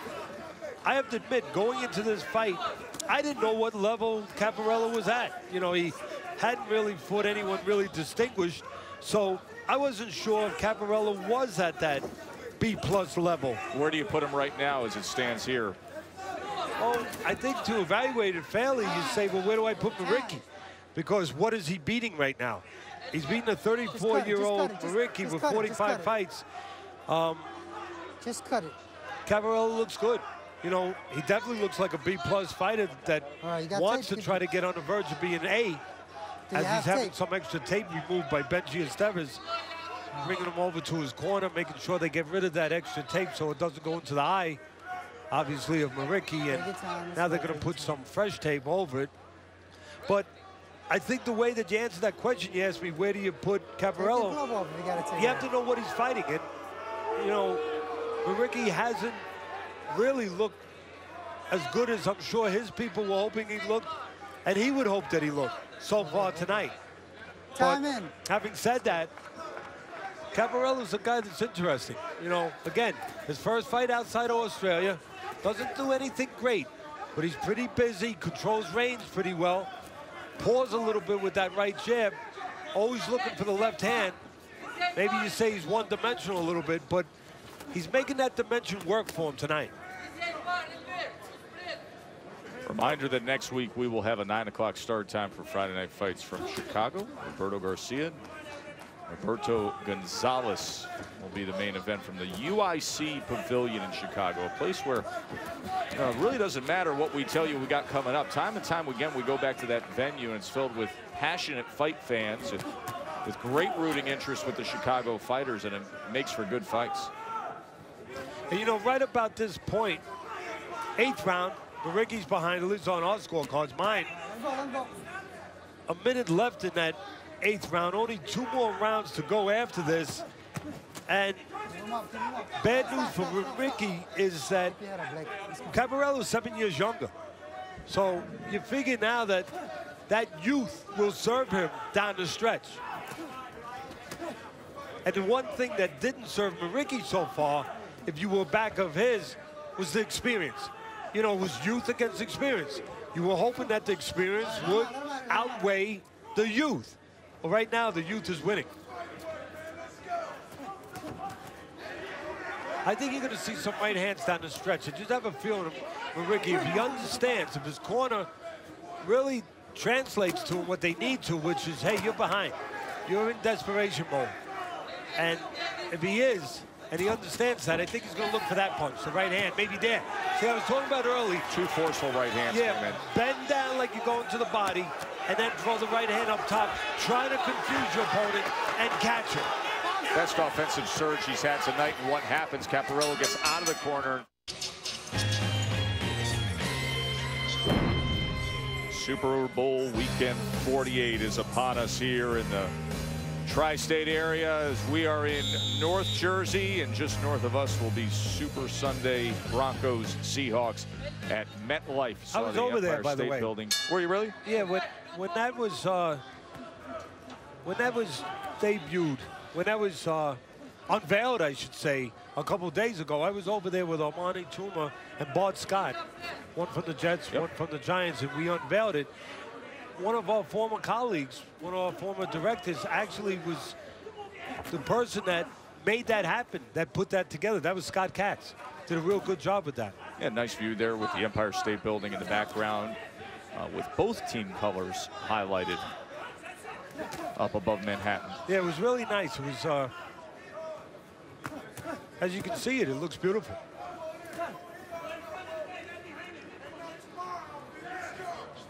Question is, what will the future of Blake Caparello look like as he comes here to the U.S.? He got some sparring in recently in Vegas and Montreal. Worked with Pascal a bit. Now makes his U.S. debut, televised main event. If he makes it through these last couple rounds here, moves his mark to 19 wins. See where he is headed here in this light heavyweight division. Clean sweep, according to the Facebook viewers as well. 8 rounds to zip. And again, no jab from Muriqui, no success. That's simple. That time, a jab, a little success, although left hook was blocked by Caparello because he saw it coming. Only 13 total jabs landed from Maricki the entire fight, according to CompuBox, and saw 300 plus thrown by Caparello.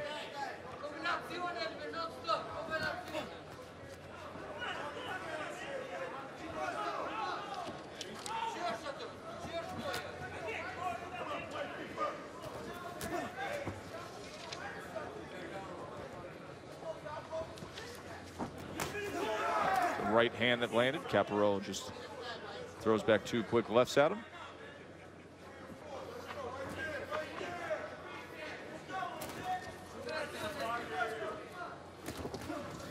Then you need to cut the ring down. You have Caparello. Said it early.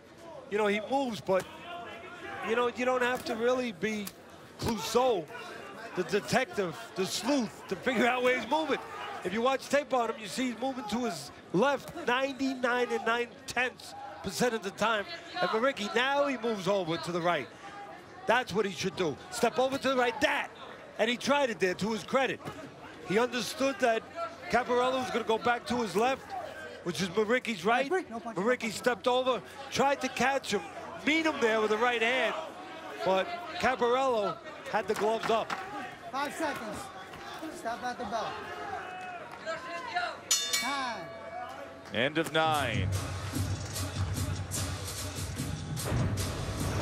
As we remind you that ESPN Friday Night Fights is presented by Corona Extra, who invite you to find your beach.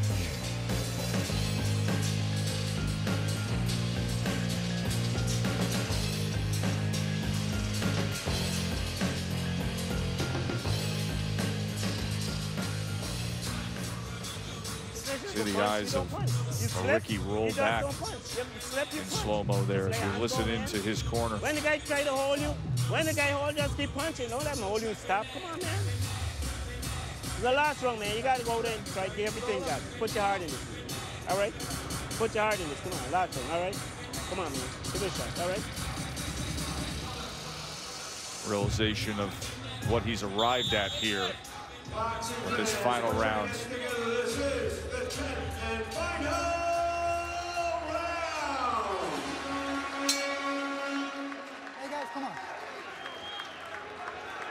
And a hop and a step of Caparello as he begins this final chapter of the story he's written tonight.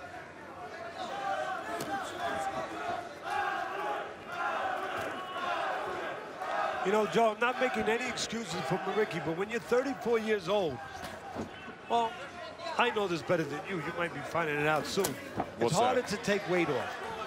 And Maricki, and I felt that I was a little, I don't know if concerned's the right way, but I was a little curious that I saw that he came in his lightest weight in 15 years. That's not 5 years. 15 years he comes in. And you think that has an effect? Oh, I do. Yeah. I mean, look, I don't know if that's the reason why we're seeing a lethargic performance tonight, taking nothing away from Caparello. As I said, he's managed to fight. He's played to his strengths. On the outside, picking spots, using his legs a little bit, using that left hand, evading when he had to evade, blocking when he had to block, picking and touching when he had to pick and touch.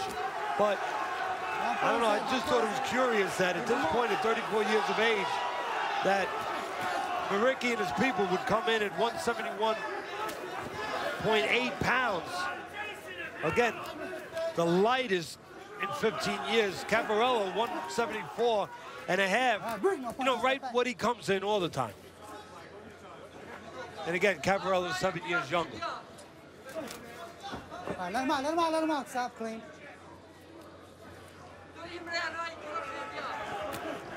Again, no jab on the way in. Maricki gets picked off. And he's leaning forward. Again, that head movement shouldn't be forward that way. When it's forward, the punches of the longer, taller man can catch the head before the body of Maricki can get in position to deliver the punch. It's a matter of physics. Trying to cut off the ring here. Yeah, down the stretch here, Maricki needs a knockout, at least I believe. undoubtedly. And I think that I'd be surprised if he didn't remember that the right hand, you know, bend low, come high, was something that he felt comfortable with.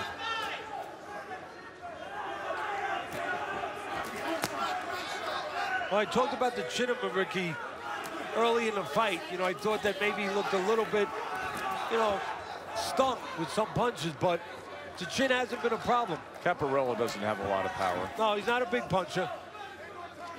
Chin has not been a problem for Maricki. What's been a problem is the height, the length, the southpaw style of Caparello. Come on, guys. Take a very short break, come back, wrap things up in our main event. Stay with us.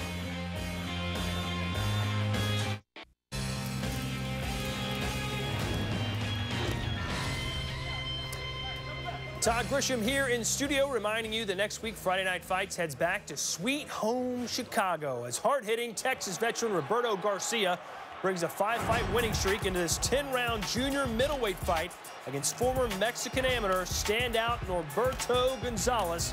It takes place live from the UIC Pavilion in Chicago, starting at 9 o'clock Eastern Time. It's February 7th on ESPN2 and also live on Watch ESPN. It's now time to find out who won our main event. We send it back to West Orange, New Jersey, Joe and Teddy. Thank you very much, Mr. Grisham. We are back here at the Cody Arena. Teddy sees it 99-91 for the Australian Blake Caparillo. Facebook says he'll stay unbeaten with a sweep, 10 rounds to zip. Let's find out how the judges saw it as we send it up to Joe Antonacci. Boxing fans, after 10 rounds of action, we go to the judges' scorecards. Judges John Stewart and John Potteret scored about 98-92, while Judge Kason Cheek scores it 100-90, all for your winner. By unanimous decision from Victoria, Queensland, Australia, Blake Il Capo Caparello. U.S. debut was a good one for Caparello. 19-0-1 now. Maricki suffers the 6th loss of his career. Enjoy your Super Bowl weekend. For Teddy Atlas, Bernardo Todd, I'm Joe Tessitore. Sports Center is coming up next. Caparello, the winner in our main event.